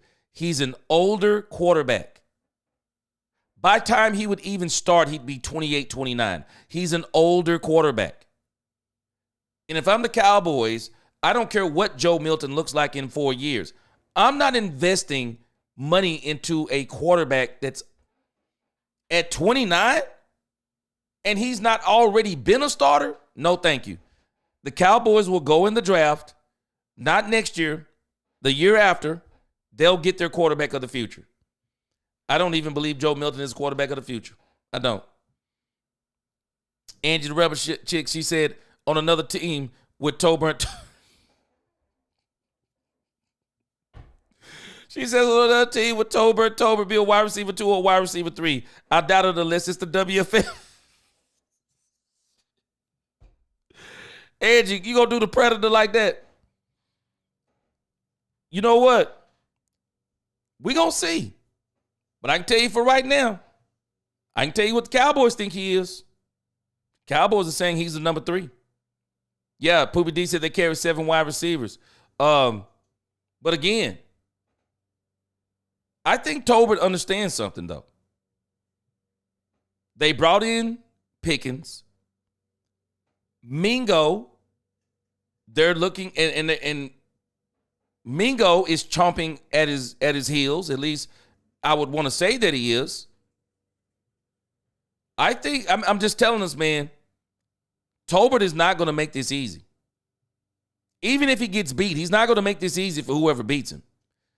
It's not going to be easy for Mingo. It's not going to be easy for Mingo. I think Tolbert going to make another step. I do. Michael H. said it's going to be hard to make wide receiver on this team. It is. Turk pulling double duty. Someone going to come up short for show. For show. And that's why I say, man, Trayshawn Holden, shoo, as much as people talking about Trayshawn Holden, boy, this dude here, this dude going to have to really, he going to have to do something. Okay, Andrew says, okay, let me put it in the chat here.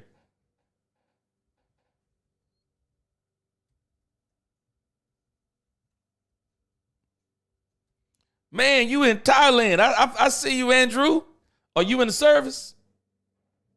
Are you in the service? Are you in the service? All right, my sister Angie the Rebel Chicks, she said, I appreciate that.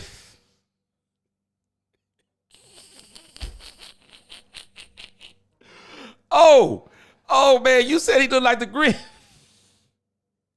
Angie said G. Tolbert looked like the Grinch that stole number 1. I thought he looked more like the Predator. He kind of got them cheekbones. I think he looked more like the Predator with that hairdo.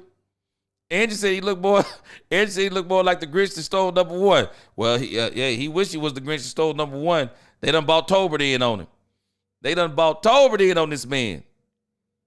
But again, I'm just telling you, hey, this man Tolbert ain't gonna make it easy. I'm just telling you, he ain't gonna make it easy. He ain't gonna make it easy. He's not. He's just not gonna make it easy.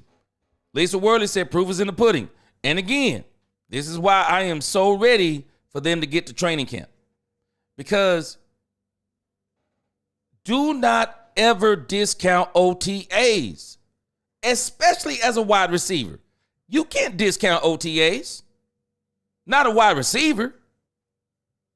Not defensive backs. Not skill positions. You can't discount OTAs.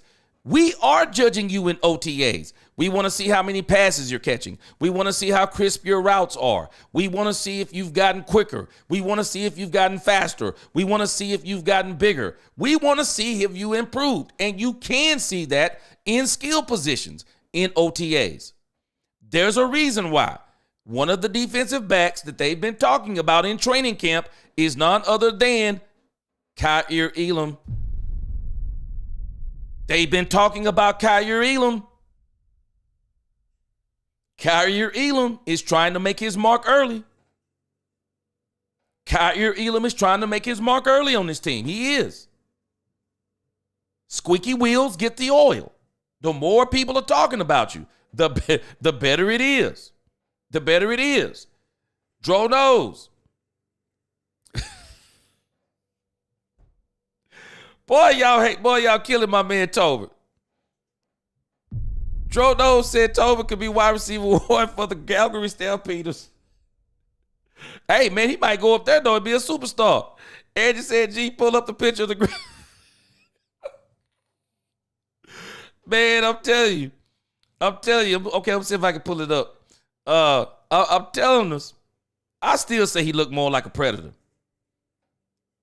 And I do mean the predator, the creatures that we've seen in the movie.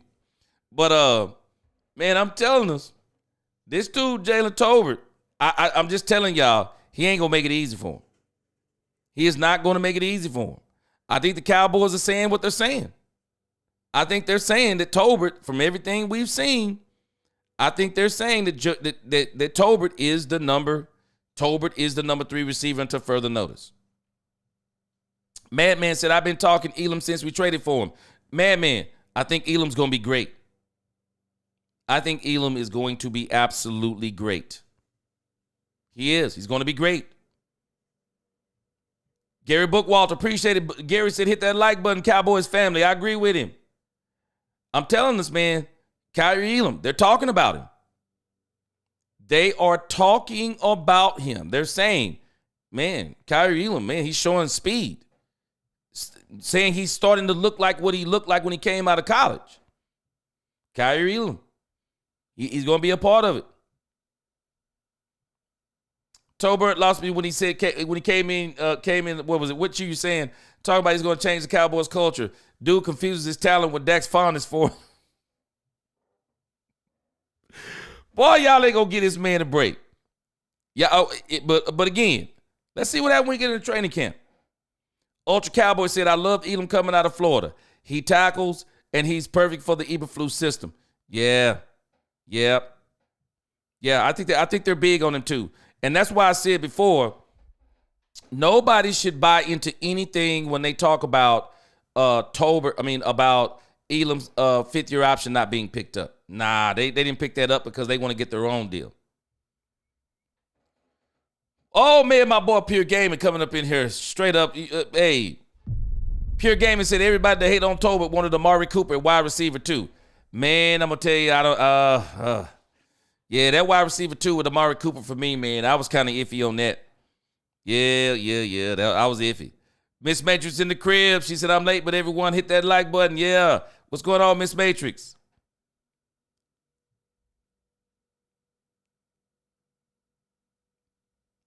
Yeah, Miss Matrix said, hey to all the chat people. Yeah, that boy Tolbert. I just don't think Tolbert's going to make it easy. I'm just telling you. But again, let's check him out. Let's finish this interview with him. And then I'll see if I don't know if I can pull up some photos. Maybe, I think I may pull that up on the next, on my next one. But let's go. Seen him grow as a player since that state final. Since the who? Since that state final, George Pickens. Obviously, I didn't know him as well then, but you can see the playmaking ability all over the film. Yeah. You can see, he's a freak talent. So having that, in this league is special. And like I say, obviously you watch him from a distance playing the same position, and now watching him at practice, like I say, it's fun to work off of, fun to compete with, and looking forward to playing beside him. You're out there today. Oh man, hold on a second. Let me comment on Tolbert. And then Angie said Tolbert looked like Tommy Pickles with struggling braids from the Rugrats. I see Brandon Cook started well. You know what? I don't think he has the head shape for the hairdo. Because he's not a bad looking dude. I just don't think the hairstyle fits the face. Because you can tell he's got a very good grade of hair. I just don't think that's the hairdo for him. Some people like that hairdo, but it's not for him. But again, y'all better listen to what Tolbert is saying. Tolbert keeps saying the same thing. Tolbert said he is glad to play beside George Pickens. He's telling us. This dude is telling us, I'm the number 3 wide receiver on this team. Until further notice. Something could change during the training camp. But until further notice, he's the number 3 wide receiver. Hey, I'm just telling you, this is going to be an exciting battle at that number 3 wide receiver spot. And if Mingo, and I think somebody kind of mentioned, I think it was the ghost of Mike McCarthy. If Mingo can't beat out Tolbert, well, that tells us everything we need to know. if he can't beat October to tell us everything we need to know. Madman said, I know Amari isn't what he's been in the past years, but imagine CD Pickens and Amari, Turpin and Mingo. Well, I think the question is, how much better is Amari at this stage of his career than Tolbert? I would love for him to bring him in. Let's see if he can beat him out. Bring him in. I would love it. I wouldn't be opposed to it. Bring him in. Let's see if he can beat him out. Can he beat him out? Because again, Gary says, yeah, he needs a dude like CD and Pickens. Yeah, I don't think this dude fits him. I really don't. I think that's why he looks the way he does, because he got the strong bone structure. I mean, like I said, he's not a bad look. I mean, as we say now, no Diddy. He's not a bad looking dude. I just don't think the hairdo fit him.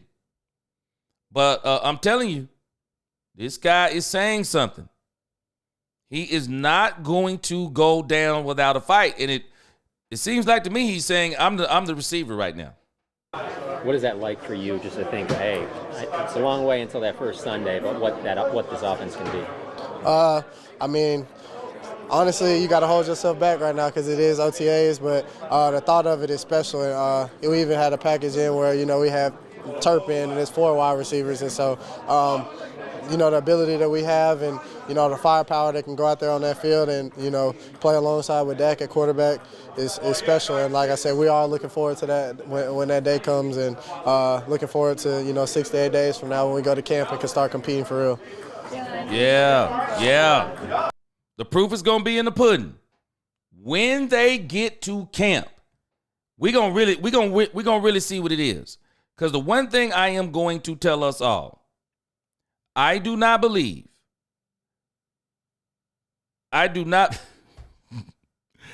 Edge said, she said, we see Tolbert Temple on the sides. He's receiving edges, catches more balls than his hands. She said, I would love to see him chew food. Hey, he's not a bad looking dude. I don't think the hairdo fit him. Poopy said he like the 6 heartbeat. Hey man, y'all get this man Tolbert some respect, man. This man, boy, Joe knows over here talking about he can't even breathe. Kevin Hicks, they over here roll. Hey, y'all watch what I tell you. He ain't gonna make it easy. Tolbert been working on his game. I'm just telling you what I'm saying. He been working on his game. Which of the new additions, rookies or Ravens, whoever? Robert Hill, they up in there killing my man Tolbert. Or just stood out? I got 2. I'll say GP for sure. He's picking up the playbook very well, asking questions, learning each and every day. So I know that's hard to do. And so definitely GP. And then I got to shout out Shamar. He's from the crib. So shout out to little bro. He's doing well, doing good out there, talking to him every day, making sure he's good. So shout out to him. Now, the thing is, though, the thing that I like about what Tolbert is doing, Tolbert knows what he knows what Pickens is. He knows what Pickens is here to do. But he also understands this is a great opportunity for him. I'm telling you, the number 3 wide receiver on this team is going to eat. The number 3 wide receiver is going to eat, I'm telling you. He's going to eat. Madman said, I like Tolbert, but he's not a wide receiver 3 on any other team.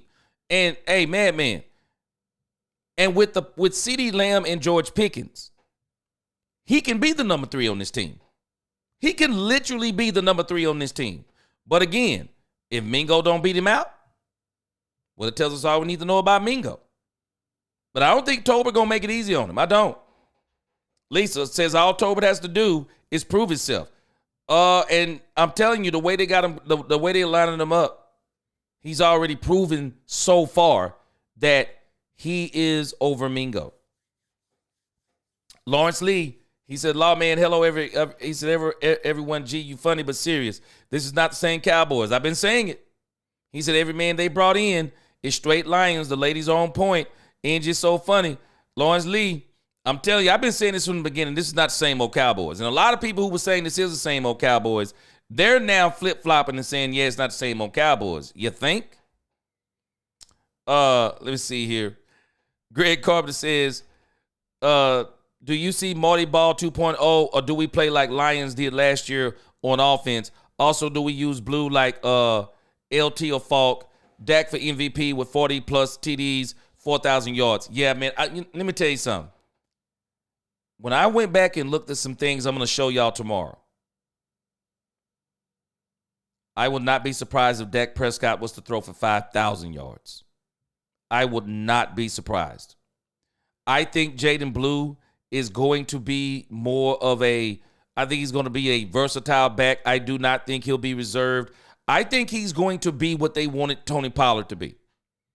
I think he's going to be more than what they wanted Tony Pollard to be. They're going to use Jaden Blue in the passing game and the run game. But again, I do think he's going to run the ball. I don't think he's going to run the ball as much as people think, but I do think he's going to run the ball. Man, when you got George Pickens and CeeDee Lamb, man, boy, it's going to be hard to run the ball 35. Boy, it's going to be hard. I'm just saying, it's going to be hard. Jordo says it's bite open canned goods. I still say and I think the Predator would be a very good name for it. Edge, hey, you cracking me up, girl. Yeah, you got me over here rolling. She said, I'm done. I'm just making you, hey, you been making me laugh. Boy, you had me rolling over here talking about Tolbert. Now, Angie, come on now, be for real. Angie, now, he don't look as good as your boyfriend, CeeDee Lamb. But he not a bad-looking dude. I just think it's the hairdo don't fit. I don't think the hairdo fit him. Yeah, I don't think the hairdo fit him. But yeah, we love you, Angie. You got us over here rolling. It's all fun. We you guys over here rolling. Robert Dudley, he said, y'all still picking on Jay Tolbert. He said in his Terrell Owens voice, he said, that's my wide receiver number 3. Hey, I'm just telling us, man, the Cowboys, I think they're saying he's the number 3 receiver until something else comes up. I think until something else comes up. Yeah, Exempt, he was talking about that. He said he's been the op of Pickens since high school. And that tells you something about Pickens, too. Pickens must have been pretty good. Yeah, I'm telling you, Robert, man, it's the hairdo. He ain't right with that hairdo. All right, let's finish up Tolbert. Let's finish up Tolbert, boy. Wait a minute, hold on a second. Angie, wait a minute. Angie, you said this man don't... Come on, Angie. Come on now, stop it.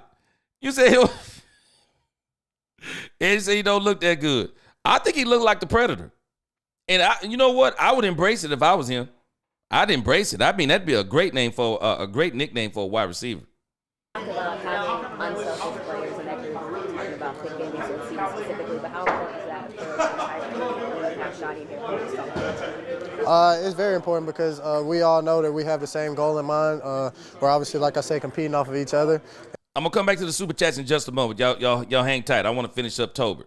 And so having an unselfish mindset is, me running a route, opening it up for GP or CD, or them doing the same for me, and blocking after the catch, creating yards after the catch for each other. All of that matters, and, this is a game of inches, and you never know when that inch will matter. So I think just going out each and every day and giving your best, whatever that is for you, and the rest will take care of itself. What kind of season would you have to have for you to be happy with year 4 for Jalen Tolbert? Better than I did last year. That's the goal. Keep stacking, keep growing each and every year. Keep putting it on film, keep proving people wrong. What do you think has been the key that each? I like what he said there. He's aware of he's aware of some of his inconsistencies. He said he needs to be better than he was last year. He's exactly right. He needs to be better than he was last year. For sure.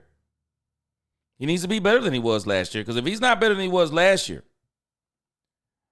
Mingo might take his spot. That goes filthy. He said Tolbert looks like Beavers from the side. I can see that a little bit too. Man, I'm telling you, Tolbert got work to do, man. Tolbert got work to do. He does. Period. But again, Mingo going to have to make some serious steps. Confidence and chemistry, and like I say, just continuing to grow. I think I started playing this game later than everybody else, and so to this day I'm still learning, still picking stuff up each and every day, and so that's the beauty of it in my eyes, is that nobody has truly seen my full potential, not even myself. I know what I can do, I know what I'm capable of, and so I just have to keep proving that to myself and to everybody else around. See this property. Let me tell y'all something. if you didn't pay attention, Tolbert is aware. Tolbert is aware of what people think about him. He's aware. He made it clear. He said he needs to be better than what he was last year. He needs to keep improving. He needs to keep proving people wrong. He knows what people are saying about him. He's aware. He got to get better. Andy said the Predator's ugly, so technically Tolbert doesn't look good. He favors the Predator to me. Boy, that'd be a great name to embrace. Yeah, but hey, Angie, he got the nice hair. He light skinned. Hey, Angie, you might see him in person. You might have a whole different opinion of this man.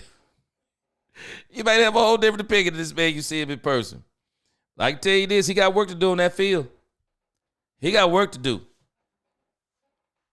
Yeah, hey, Mr. J, I think you look like the Predator. I really do. That's what I'm going to call him this year. Dro knows that he going to call him Pinky in the brain. He going to call him Brain for Pinky in the brain.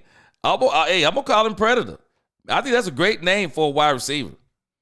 We're gonna see what it do. But I'm telling you this.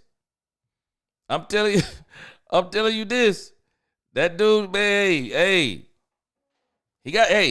they're saying something. He is the number 3 wide receiver now. He is. Roland said Tolbert just playing that team player role because he knows Dango well. He's been made expendable with the acquisition of George Pickens. Yeah. Daniel Lim said Tolbert knows that I'm on to him this season, and he knows that he got to step it up. Otherwise, he's on my naughty list, and he ain't gonna get cookies from Santa and me this year. I see you, Daniel Lim. Man, I'm Angie, you said you doubted. You don't think he'll look better in person? Boy, this dude. Oh, Angie, you got to be rolling today, boy. You got to be rolling. Yeah, I think I'm going to call him Predator, Angie. But I like the names you gave him, too. But I think I'm going to roll with the Predator. But, hey, he got work to do. He definitely got some serious work to do. But, again, they're lining him up at 3. Hey, Machota. Machota was just kind of like, you just think about what Machota did. He kind of acknowledged him too, Jalen Tolbert is that third receiver. And he's basically saying, with those 3 guys and with those 4 guys on the field, he's acknowledging them too. He's acknowledging Tolbert like, hey, Tolbert is doing his thing. We're going to see. Chanel said you can't. He said all I know is Mingo number 2. Chanel, I'm kind of waiting on him to start talking about him. Dominic Pippen, he said he got a head like the villain from the Captain America movie. I know what you're talking about. I think you're talking about Red Skull. Chanel, they ain't talked about him yet. Chanel said whoever comes after that, it is what it is. Well, he better start showing us something. I'm telling us. He said, I think Tolbert may like chocolate chip cookies, but he won't get any if he don't step it up. Hey, he got to, Mingo got to step it up too. Joe knows something about this man could be an extra on Star Trek. Boy, y'all got to be rolling. Boy, Mr. J said everybody look good in OTAs. Azteca said the Predator of the movies are actually called Yacha. Yeah, that's what he looks like to me. OTAs is nothing, but looking good is the right first step. Yeah. And again, man, when you're talking about skill positions, those guys need to look good in OTAs because they're the speed guys. They're the skill guys. You need to see the kind of what they're doing. Ultra Cowboy says Tolbert needs to wear shiesty 24/7. Boy, y'all gonna see this man come out. Y'all gonna see this man come out in training camp. All y'all gonna change your mind on Tolbert, including Angie. They gonna be talking so good about Tolbert and everything he doing, boy. It's gonna change. It's gonna change the way he look. Y'all do remember what Michael Irvin said. Michael Irvin said Tom Brady didn't start looking good until he started winning. So when the Cowboys start winning this year and Jalen Tolbert start catching those passes, and you're gonna change your mind about Jalen Tolbert. You're going to change your mind about Jalen Tolbert. You gonna change your mind. Let's see here. Gary Bookwalter, he said 200 over 290 in the chat, 97 likes. Hit that like button. I agree with him. Dag Lim said, I would say this. If we get a defensive tackle via trade and a cornerback via free agency, then we're gonna go 12-5 or 13-4 this year. But right now it's about 11-6 season. I think they have the potential to do that without. But I think if they wind up getting what you're talking about, I think they're going to have a chance to do what the Philadelphia Eagles did. Now, again, I also think for them to do what the Philadelphia Eagles did, the Cowboys will also need some luck because the Eagles got some luck. The Eagles got some luck because other teams started getting the injury bug. So you need a combination of good players, good team, and you need some luck, especially with the schedule the Dallas Cowboys have, which I'm absolutely glad the Dallas Cowboys have the schedule that they have. All right, so I want to look at this thing with Brian Broaddus real quick. Brian Broaddus is giving us some Brian Broaddus is going to give us some insight on what's been happening over the last couple of days for OTAs. Wait, Edge says, G, nope, I'm going to keep this. Eddie said, I'm going to keep the same energy just like his edges. Hey, I'm just telling you, Michael Irvin said, when you win, you start looking better. Hey, Ultra Cowboy said Tolbert gets 1,000 yards. Andrew will get a Tolbert posted for our office. No doubt. No doubt. He going to win her over. He going to win her over. Pure Gamer said Edge has a crush on Brock Hoffman. She going to have to cheat on CD Lamb. She said that's a negative, sir. But again, Brian Broaddus is going to address some of the things that we've been talking about on this team. He's going to address some of the things that we've been talking about on this team as far as what can get them to this next level. And one of the things that he talked about, Brian Broaddus actually talked about, Trayvon Diggs. And I think inside of the Trayvon Diggs conversation, he's going to talk about Kyer Elam. But he's also talking about the fact Micah Parsons will probably not be in any more of the OTAs, saying it's going to probably be a surprise if he's there. CW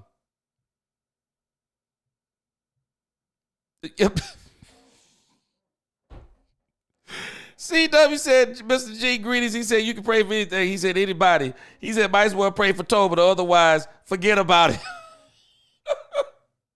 Hey, man. Hey, right now, that's what he got him lined up, but we're going to see. Yeah, I believe Dak, he's going to be the MVP of the comeback player of the year for sure. He talks about that Micah Parsons, you probably won't see him at OTAs. But the one thing that he did talk about that I found to be very interesting, that he talked about that I found to be very interesting is he talked about Trayvon Diggs and the defensive back room. And I thought it was very interesting what he talked about right here. Let's check him out.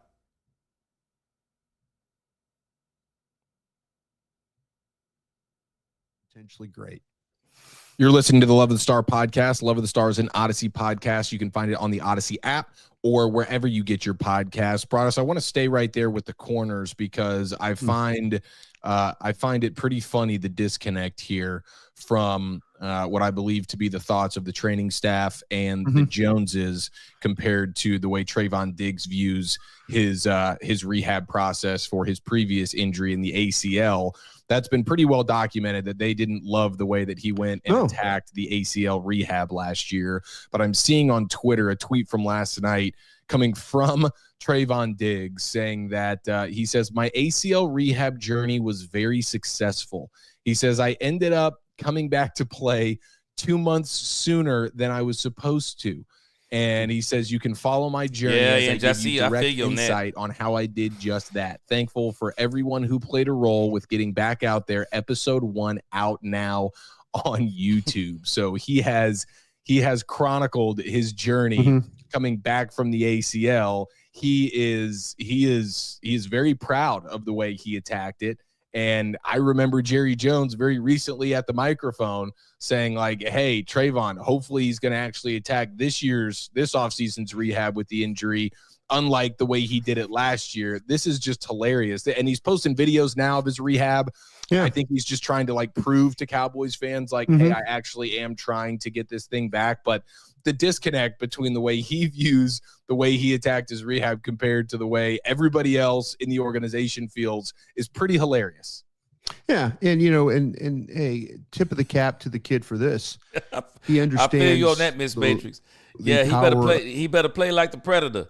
Yeah, the whole NFL will be terrified of him. I feel you on that. Yeah, he better play like the Predator. Ultra Cowboy, he said, Brothers is everywhere on YouTube. He probably will open up. He said he'll probably open up an OnlyFans page next. He's not very accurate. Sometimes he is, you're right. Sometimes he is and sometimes he isn't. And I think some of that may be because he's so many places, he doesn't really get to do the kind of work that he used to do and the kind of work that he wants to. Robert Simmons says Dak Prescott going to make JT the Predator look good. He was solid last season as Cooper Rush is his quarterback. He's going to get every opportunity with Dak Prescott because Dak Prescott's going to reward him because every time he calls somebody to throw to, Tolbert is ready. Dominique Pittman said, I think Diggs knows his time might be up with the organization. Yeah, hey, Dominique. Man, this documentary thing is kind of what I call a little bit overboard. And I think it's like they're saying, I think he kind of took offense to the fact that Jerry called him out on his rehab last year. And because Jerry called him out on his rehab, now he wants to make it public how he's rehabbing. I don't know, man. I'm just telling you. I'm telling us the procedure that Trayvon Diggs had. The procedure that he had. Angie had mentioned this in a previous live. I would love to see Tolbert. I mean, not Tolbert. Angie, I was looking at Angie over talking about Tolbert. She says Tolbert ball catching isn't the best. I see plenty of his catches were Lucky hitting his forehead and chest in his hand. Yeah, he's very inconsistent. He's very inconsistent, Angie. Very inconsistent. But again, Trayvon Diggs, Angie's talked about a scenario that I think that would be awesome if we get the chance to see it. Trayvon Diggs, Savon Revel Jr., and Deron Bland on the field at the same time. And then you throw in Kyer Elam, in there if you needed a fourth cornerback. Boy, if you could get all three of those guys or all four of those guys on the field and they're all healthy and performing, boy, that's a crazy defensive backfield. We may actually get the opportunity to see Bland, Diggs, and Savon Revel Jr. for a short time. But I do think that Diggs' time with the Cowboys is pretty much over. I do think this will be his swan song. This will be his farewell season with the Cowboys. The way his contract is set up, it's a wrap. The way his contract is set up, it's a wrap. They got Savon Revel Jr. They got Kalen Carson. They'll go in the draft next year and they'll get another cornerback. Yeah, Chanel, that's what I say about Tolbert. He lacks consistency. He lacks quality route running at NFL level that needs to be run on every play, even if it's a run play. Wide receivers make it in the NFL need to be precise. Yeah. He said he's grinding. And I think Angie hit on something else, too. If he's going to really succeed in Brian Schottenheimer's offense, he's going to have to become a better blocker.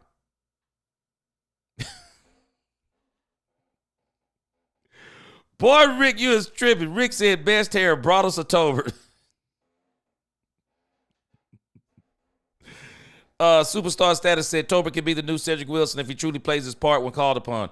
Yeah, he going to step it up. Yeah, he going to have to really step it up.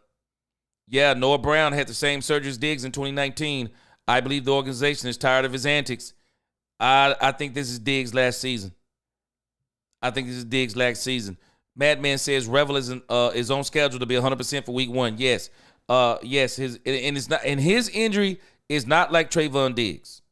It's not like Trayvon Diggs. He said good for week 1. Yes, he was injured in the past since high school, but you got to believe in your players. Yeah. They believe he gonna be him. Chanel said Trayvon Diggs underwent a chondral tissue graft surgery on his left knee. This procedure involved transplanting pieces of bone and cartilage to the damaged area. Man, when you start talking like that, that gets me nervous, man. Yeah, man, I'm with you. I think Diggs is done.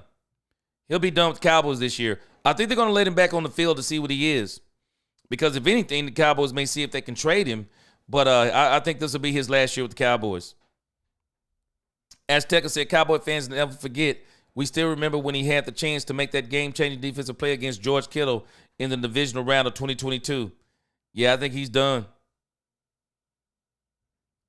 Angie said, yes, and no Booth or belt buckle call. Where you be coming up these days?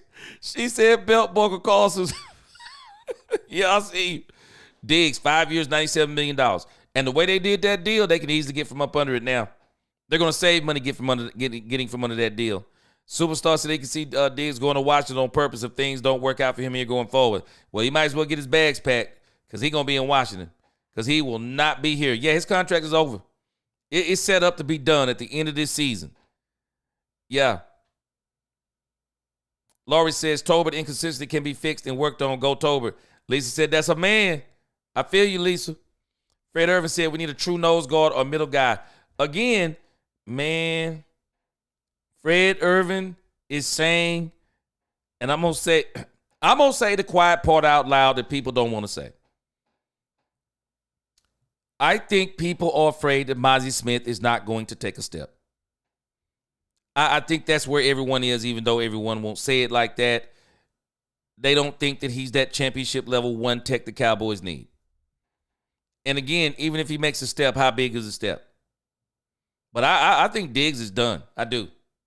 Of social media, I mean, I YouTube pages and stuff. That's exciting. I love working with YouTube and things like that. So, but yeah, but the journey, the fact that Jerry Jones said what he said about the rehab is all you need to know. Yeah. This was a conversation that we had. Yeah. You and I had on various platforms we were on, whether it was our own show on 105.3 The Fan, the G-Bag Nation, we talked about that there were whispers from the organization that the rehab was not going great. Yeah. And that he wasn't attacking it. And, and all of a sudden you get more and more clips like, oh, look, he's working. He's, this is all a bunch of BS and all that.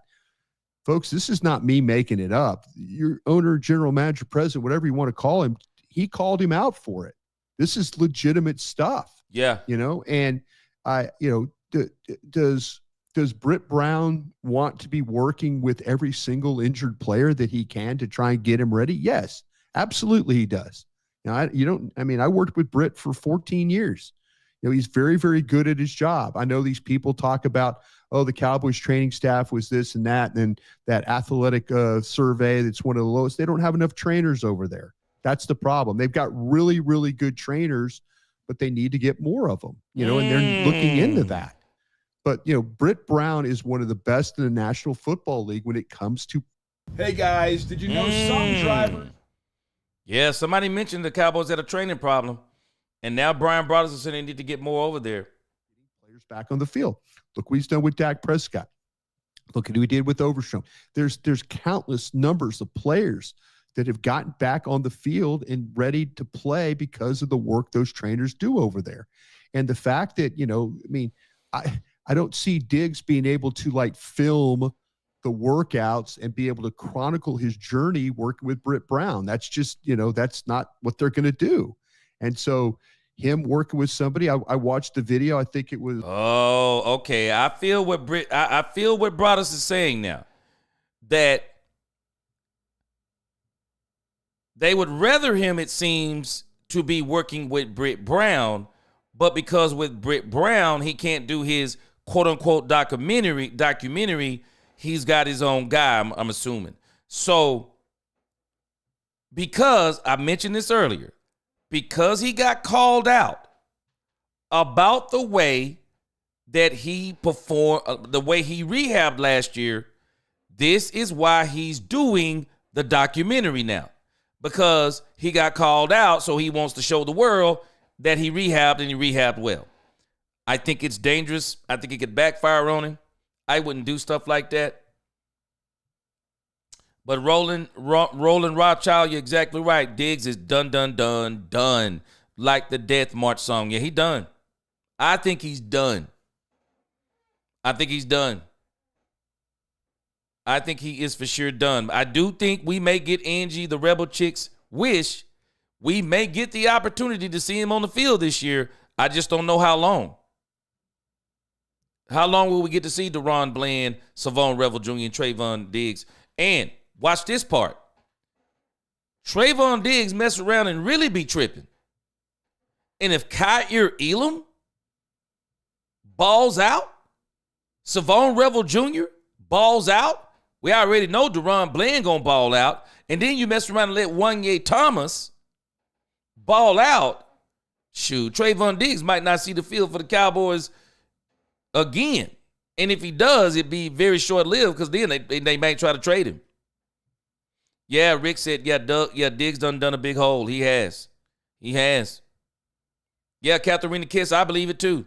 I believe Deuce is gone too. As much as people keep saying he deserves a chance, I just don't think he fits in. CW said, Mr. G, there are unsung heroes on this roster. Not certain on all the stuff about Tolbert, but most teams have someone that is hungry.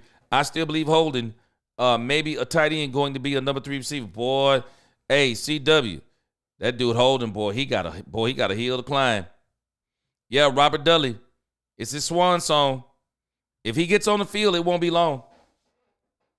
Madman said, trade, I hope for 26. Ask for 26, third round pick. Yeah. Yeah, Daniel, they may have to trade him. And again, we may see him for a little while, but I don't think it'll be long. Angie said Mozzie will be fine, but yeah, he needs a rotation partner. Yeah, Angie, I think everyone is saying that they don't think, I think they were saying they don't think he can hold it down full time. Yeah, he needs, and he don't need just, Angie, you said it right. He don't need a backup. Mozzie needs a rotational partner. He needs somebody that is actually going to push him. He needs it bad. He does. Yeah, we need that trash can full of dirt. One text. Yeah, I think they may, if they're talking about the championship run, you're gonna need one more. Superstar DJ Reader. DJ Reader may be the one that falls to us. We're gonna see. Nick Chubb is not coming to the Dallas Cowboys. The rumor is already out. The Chicago Bears are waiting on post-June 1st cuts, and the Chicago Bears are going to sign Nick Chubb. It's already being floated out there, but I do believe the Cowboys will go and get Stephon Gilmore. But yeah, I think Trayvon Diggs is done. I think it was Laws Nation that put it out last night that, I saw the clip of it and I'm like, wow, okay, well, that's good. He looks like, oh, wait, he pivoted to his left there. Well, it doesn't look like he's really pushing off that left knee all that well. There's not the explosiveness, the feet, the footwork, all that seems fine, the pedaling fine, but just the pushing off, you could tell there's a little hitch there. Again, I'm not a doctor. I'm just watching footwork, so does this doctor who he's working with, a trainer, physicist, whatever, physical therapy guy, what a gal, whatever, I'm sure he feels comfortable, and I guarantee the Cowboys would love for him to be working with Britt Brown all the time, like other people have done and have come back very successfully from it. So, that's the sad thing. Okay, see, now I'm seeing, now I'm understanding what this whole argument is about.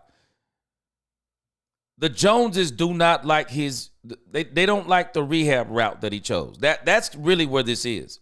They would rather him work with their guy, but obviously Diggs is working with his own guy. And the Cowboys ain't digging that. Yeah, the Cowboys are not digging the fact that he's working with his own guy. And so, again, somebody said it earlier. Yeah, he's dug himself a big old hole. You see, when you work with your own guy, that leeway for that margin for error is going to be that much smaller. Katharina Kiss, let me tell you something. There are a lot of people that feel like you do. I went back and I was looking at when the Cowboys got Mozzie Smith when they drafted him. And I was looking where somebody had posted they were so glad the Cowboys got Mozzie Smith. And when you look at the comments under that post, people were roasting and cooking that thing. They were all saying that Mozzie Smith was not worth that draft pick. The critique of him was crazy. And even when you think about Tyler Guyton, I'm going to skip to where we're going to hear a little bit more about Trayvon Diggs, but I also highlighted where they were talking about the Cowboys' offensive line. And one of the people they were talking about is Tyler Guyton. But let's hear a little bit more Trayvon Diggs, and then we'll go over to the Guyton. But these players, and I'm sure people out there screaming at me right now, listen to this. Players do have rights. 20 years ago, when I was working in the league, or 25 years ago, Philadelphia, in those times, we had players that went and got surgeries with other doctors, whether it was Dr. Andrews down in Birmingham, Dr. McKenzie in Green Bay, Dr. Cooper in Dallas.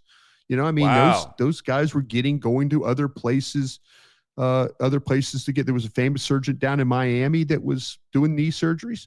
Yeah. And these players were like, that was kind of a big thing. Like, whoa, wait a minute. You don't want our doctor to do the surgery? That was a big thing. But today it's a little bit more like, okay, because a lot of these superstar athletes have their own training staffs. They spend the millions of dollars to have their own people do work on them. Does it make the Cowboys happy? No. But do they have to work through it?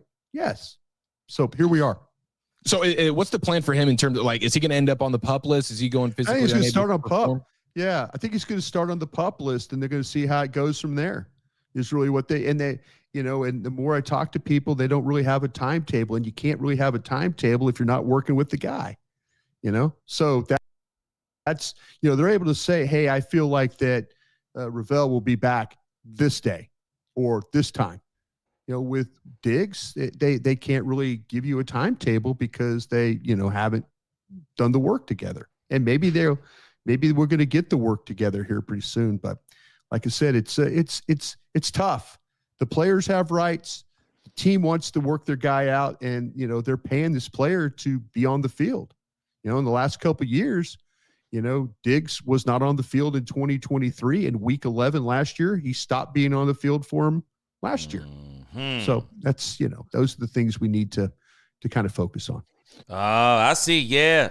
I see what's going on with this now. Okay. That's the part I didn't know.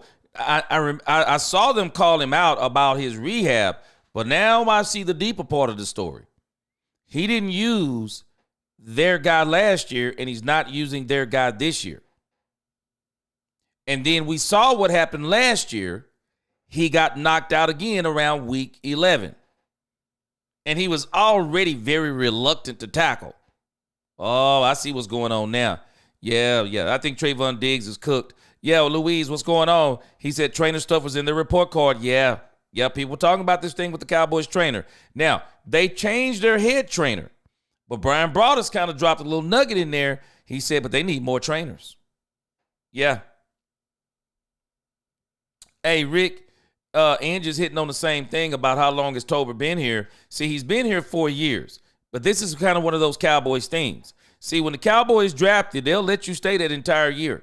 I mean, you'll get that contract. You might not get the 5th year, but you're going to get those 4 years. Because the Cowboys, when they draft you, they want to be right on you. They're going to give you every opportunity to prove them right. Q-Town, what's going on? He said if Bland plays his cards right, he will take Diggs' spot on the outside. Oh, Diggs has got that spot. No, who's going to take that spot is Savon Revel Jr. Deron Bland going to keep his spot.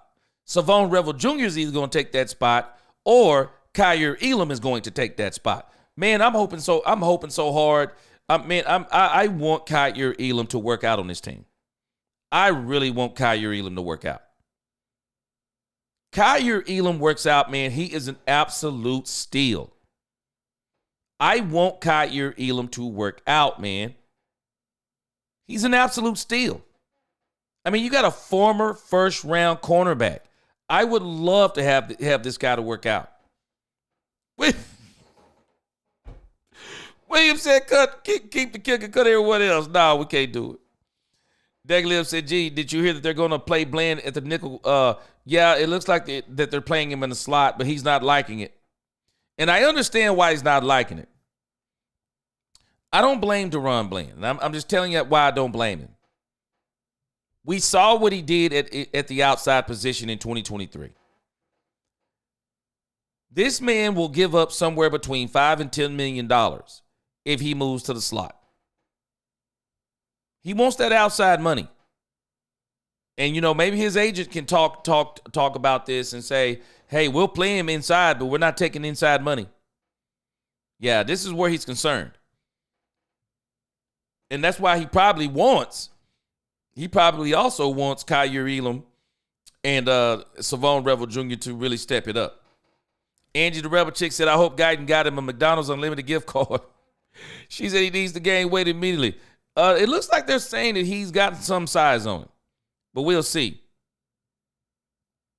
Robert M. says, first Gallimore, then Mozzie. He said they still can't get it right. Yeah, man, they got to try to figure out a way to get that thing going. Roland said, I don't think females are Tolbert's Man, hey. Q-Ball said, just dropped the NG. What it do? What's going on with you? Hey, we on Brian Brothers, boy. You missed Jalen Tolbert. You're going to catch that on the replay, man. Cecil J. Dixon, Tolbert don't like blocking. That's a problem. And if he don't like blocking, he won't be in this offense with Shoddy. What's going on, Justin Bradley? Yeah, he won't be in here. Boy, y'all crazy. Yeah, but again, let's skip over to the offensive line because you know y'all are doing some line talk. I don't think they talked. Let me see. Let me make sure. Yeah, I didn't see any talk about the tackles. I didn't hear any talk about the tackles. But I do think the offensive line conversation that they had, I think is very interesting. I think this would be a little bit eye-opening. The level of certainty. Yeah, I think this will be a little bit revealing to us, too. The Cowboys have also got to make sure that offensive line is good. And where I'm concerned with this offensive line is Guyton. Terrence Steele was coming off of an injury last year. So maybe this year, now that he's a year, probably be a little bit more than a year removed, maybe he'll be back to normal. No, that's fair. And that's, and I think that you walked us through exactly the thought process here. Tyler Booker is the total opposite of Tyler Guyton when it comes to being able, the number of games that Tyler Booker played at Alabama was impressive. Yeah. The number of big games he played in was impressive. Yeah. He will be ready to play. You plug him in, you let him play. He will be ready. The learning curve will not be small for him. He will be ready to go. I have no doubt about that in my mind. The thing with Guyton is, there were some flashes last year when we saw Guyton, some of my own observations from training camp practices were him and Micah Parsons and him being able to hold his own against Micah Parsons. That gave me a lot of encouragement. Now, let me add to this discussion. Y'all already heard me say this. Tyler Guyton is a very strong young man. And when you think about the way that Micah Parsons sometimes rushes the passer, Micah Parsons is a speed, power pass rusher, if you ask me. When I think about Micah Parsons rushing the passer, I think about him rushing the passer from the left side of the line, coming directly at the tackle, or dipping his shoulder down, trying to swipe the arm, using power and speed to get around the edge. Michael Parsons, when I think about edge rushers, he's not Donovan Ezeraku. Now, I'm not saying Donovan Ezeraku is better than Michael Parsons. No, that's not what I'm saying. But if you go and look at the tape on Donovan Ezeraku blows your absolute mind. What he lacks in power, he makes up for in technique. I mean, if Louise talked about, learning karate and stuff like that, playing on these lines. Well, if we were going to talk about what belt or what karate person would Donovan Ezeraku be, Donovan Ezeraku could very well be Bruce Lee. Donovan Ezeraku has got moves out of this world. He's got the hands, he's got the feet, he's got the spins. I mean, this dude is a technician. Donovan Ezeraku is a technician. So, Tyler Guyton would fare better against a Michael Parsons style of pass rusher. You know how I know this? Because when we saw in the first game, Tyler Guyton go against Myles Garrett, we were kind of like, hey, man, he going to be all right.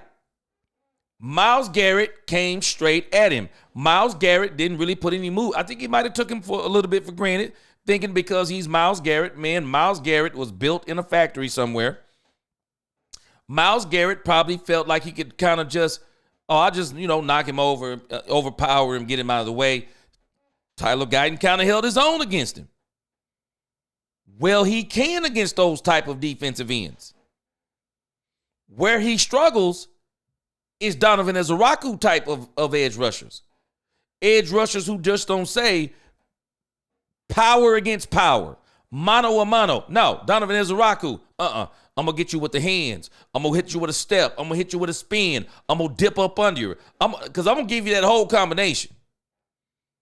I'm not going to give you just one of those moves. Donovan Ezeraku said, I'm going to give you a combination. What you want? I'm going to give you the 1 and the 4, the 2 and the 3. I'm going to give you the jab and the uppercut. What you want? Donovan Ezeraku, he is the type of pass rusher that gives Guyton fits. Watch what Brian Broaddus. I said this before I heard Brian Broaddus say it. Guyton's problem, his feet. His feet is his problem. His feet and then his hands. His feet aren't quick enough. His hands aren't good enough yet. Maybe he'll do better this year. I would assume he's going to do better this year. But that was his problem last year. And so when Brian Broaddus talks about he held his own against Michael Parsons. Well, is Michael Parsons known for his moves as a pass rusher? He's not known for his moves. It's not saying that he can't do one or two. Fake you outside, go inside. And then when you go outside, he just puts his hand up under your arm. He's so powerful and strong. Boom, he flip you out the way and go get the quarterback. He gets you on that speed rush on the outside. Dip that shoulder. You can't get him. But if you're talking to me about edge rushers with technique and moves, Michael Parsons isn't the first edge rusher that comes to my mind. Donovan Ezeraku is a technician. He gives this, he would absolutely, and they're going to be going up against each other in training camp because Michael typically lines up on the left. That'll put Donovan and Dante Fowler on the right.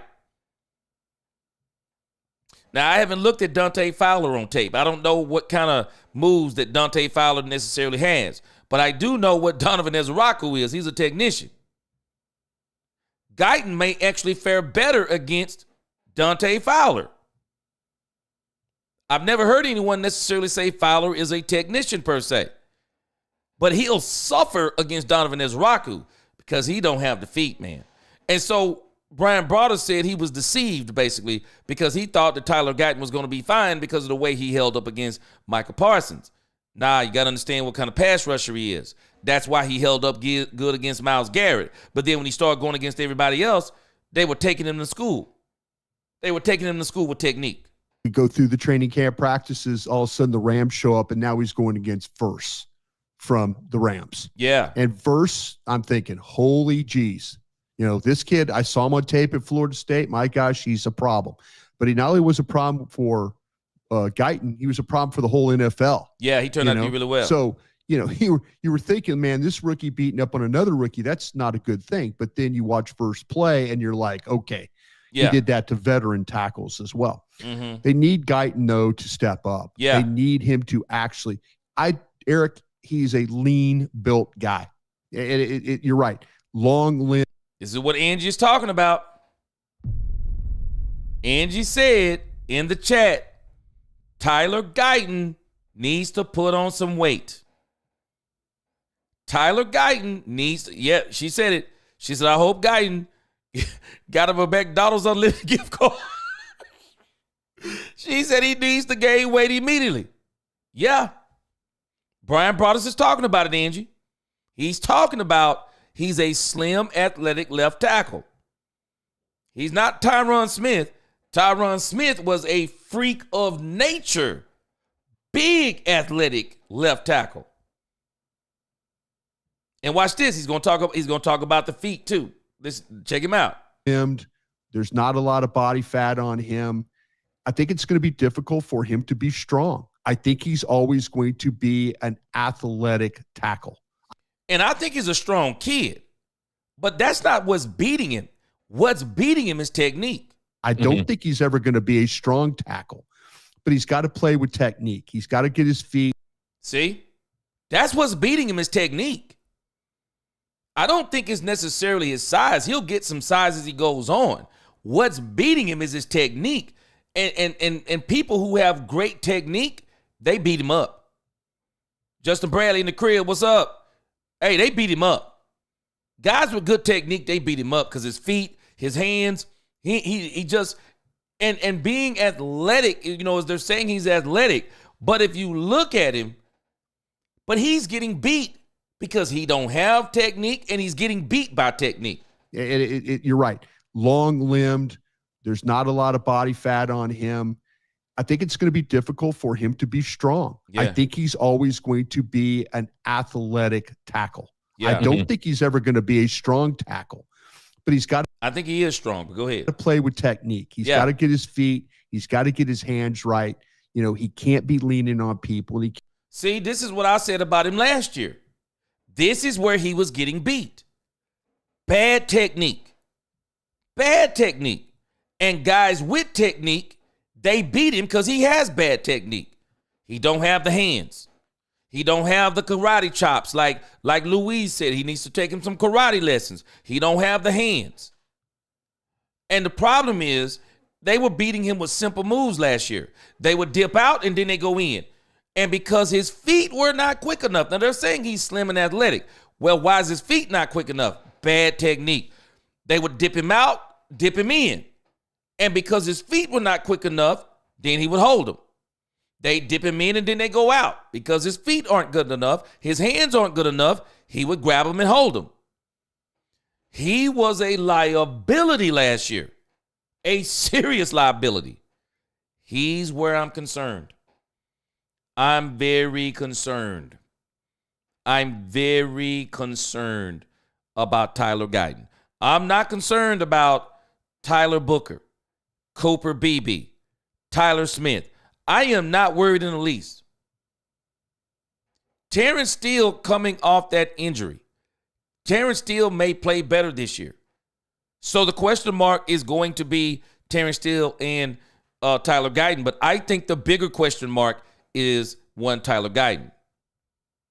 Can't get pulled out of his stance and stuff. Yeah. So here we are, another line coach, another opportunity. You know, a lot of these guys, you could say that about Mozzie Smith. How many defensive line coaches has he gone through now? You know, how many, this offensive line, hopefully they got this thing right for years to come. Yeah. Because that offensive line group has gone through now 3 offensive line coaches, since, we go back to Joe Philbin and Mike Solari, and now two guys that are offensive line coaches, 2 guys, 2 new offensive line coaches. So these guys have got to find a way to put it together. I just don't ever think that Tyler Guyton is going to be a strong, physical offensive tackle. I think he's going to be a very athletic one. Let's see if that athletic ability can hold up with hands and feet and keep him in position to make these blocks. Because if it doesn't, they're going to have to do something else at left tackle. Ooh. Ooh. And I'm telling y'all, man, this is a big question mark right here. It really is. This is a big question mark. Mazi Smith and Tyler Guyton. Big, big, big.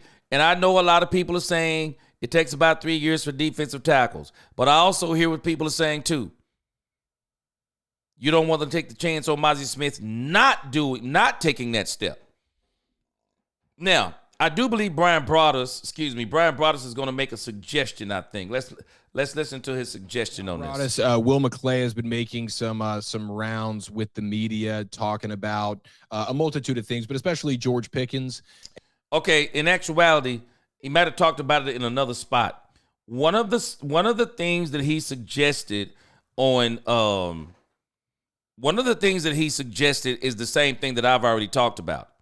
He suggested that the Cowboys may need to consider moving Tyler Guyton to right tackle.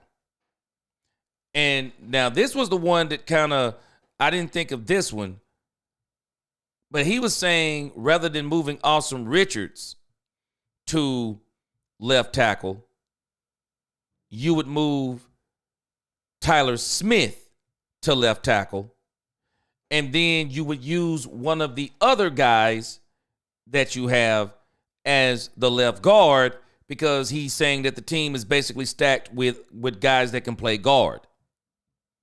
That was kind of what he suggested. Y'all tell me what you think.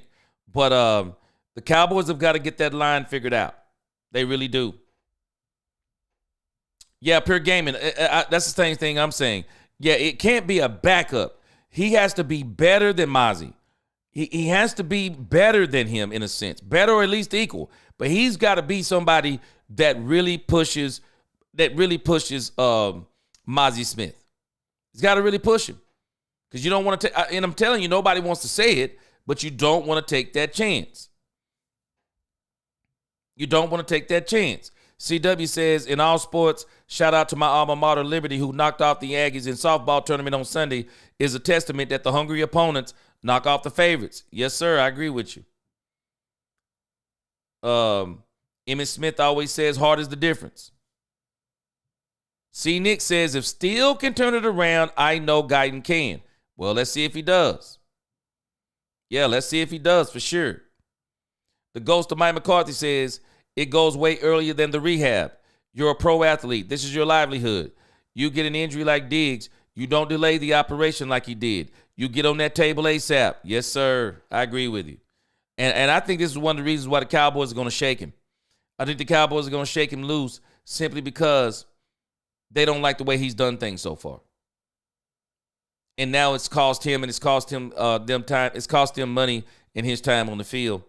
Chanel says Mazi or Guyton would have never been picked in the first round by any other teams. Whoa. Chanel, boy. That's a megaton bomb right there. Yeah, Katharina Kiss, yeah, that's exactly right. Yeah, they got to get this thing right with this defensive line. You got to get this thing right with this defensive line. And Tyler Guyton, again, Tyler Guyton with his technique, it's an issue. It's a serious issue. And you would think, well, the guys, they're saying he's athletic. Well, if he's not going to be big, at least he should be athletic enough where his feet are quick. How you going to be lean and your feet not quick and your hands not right? The ghost of Mike McCarthy, he only delayed getting it, knowing his contract, and tried to put the Cowboys in a corner come training camp, just like it's playing out. That's exactly what he did, too. That's exactly what he did. That joker signed that deal, and that knee was gone. Bam, just like that. Just like that. Q-Town said Diggs doing the same thing Luka did. One-way ticket out. Yeah, I think the Cowboys are going to be pretty much done with him. Ooh, Roland Rothschild, boy. This kind of talk right here. Roland, that'll get you banished by some Cowboy fans. Roland says, Mozzie, Guyton, Schoonmaker, and Boss Man Fat, all regrettable picks. Yeah, I think there's quite a few people that share your sentiments. CW, after Lamb and Pickens, our wide receiver corps don't scare anyone. Well, thankfully, CD Lamb and Pickens is going to be quite enough to scare a lot of people. But, CW, I do think there is a wide receiver that do scare people, and his name is Kevontae Turpin. Kevontae Turpin scares people. He does. Kevontae Turpin scares people because speed kills. Speed kills. It scares people every single time. Ultra Cowboy, he says Eagles drafted Juergens and set him for a whole year. Did not see the field. Was drafted in the second. Guyton went number 29. Jesus, Cowboy fans believe there is no development for late first-round picks. Yeah, that's why you got to really create a system to where you don't have to throw guys in as soon as you draft them. Especially when you're talking about offensive and defensive linemen.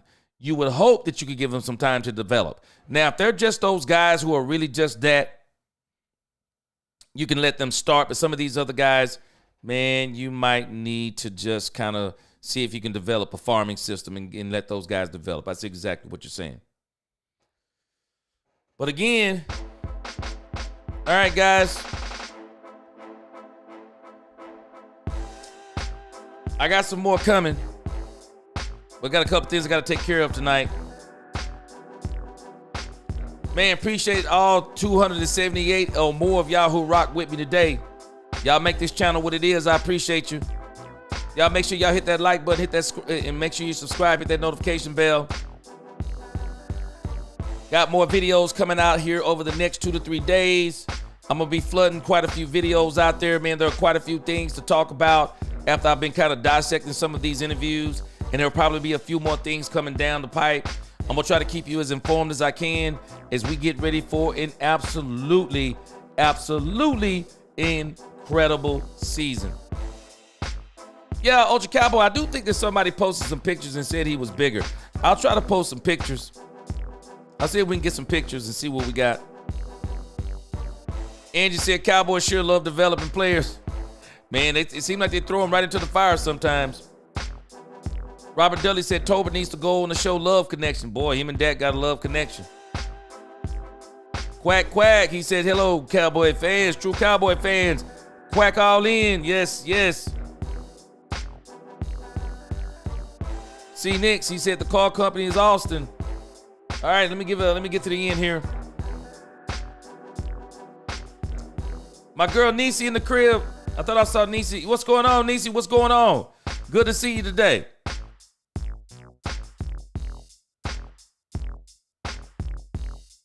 All right. You guys, again, make sure you like, share, subscribe. I'll see you again soon. I'll be posting some videos. And always be on the lookout for Cowboys After Dark. Until the next time, let's talk Cowboys and we talk facts. Peace.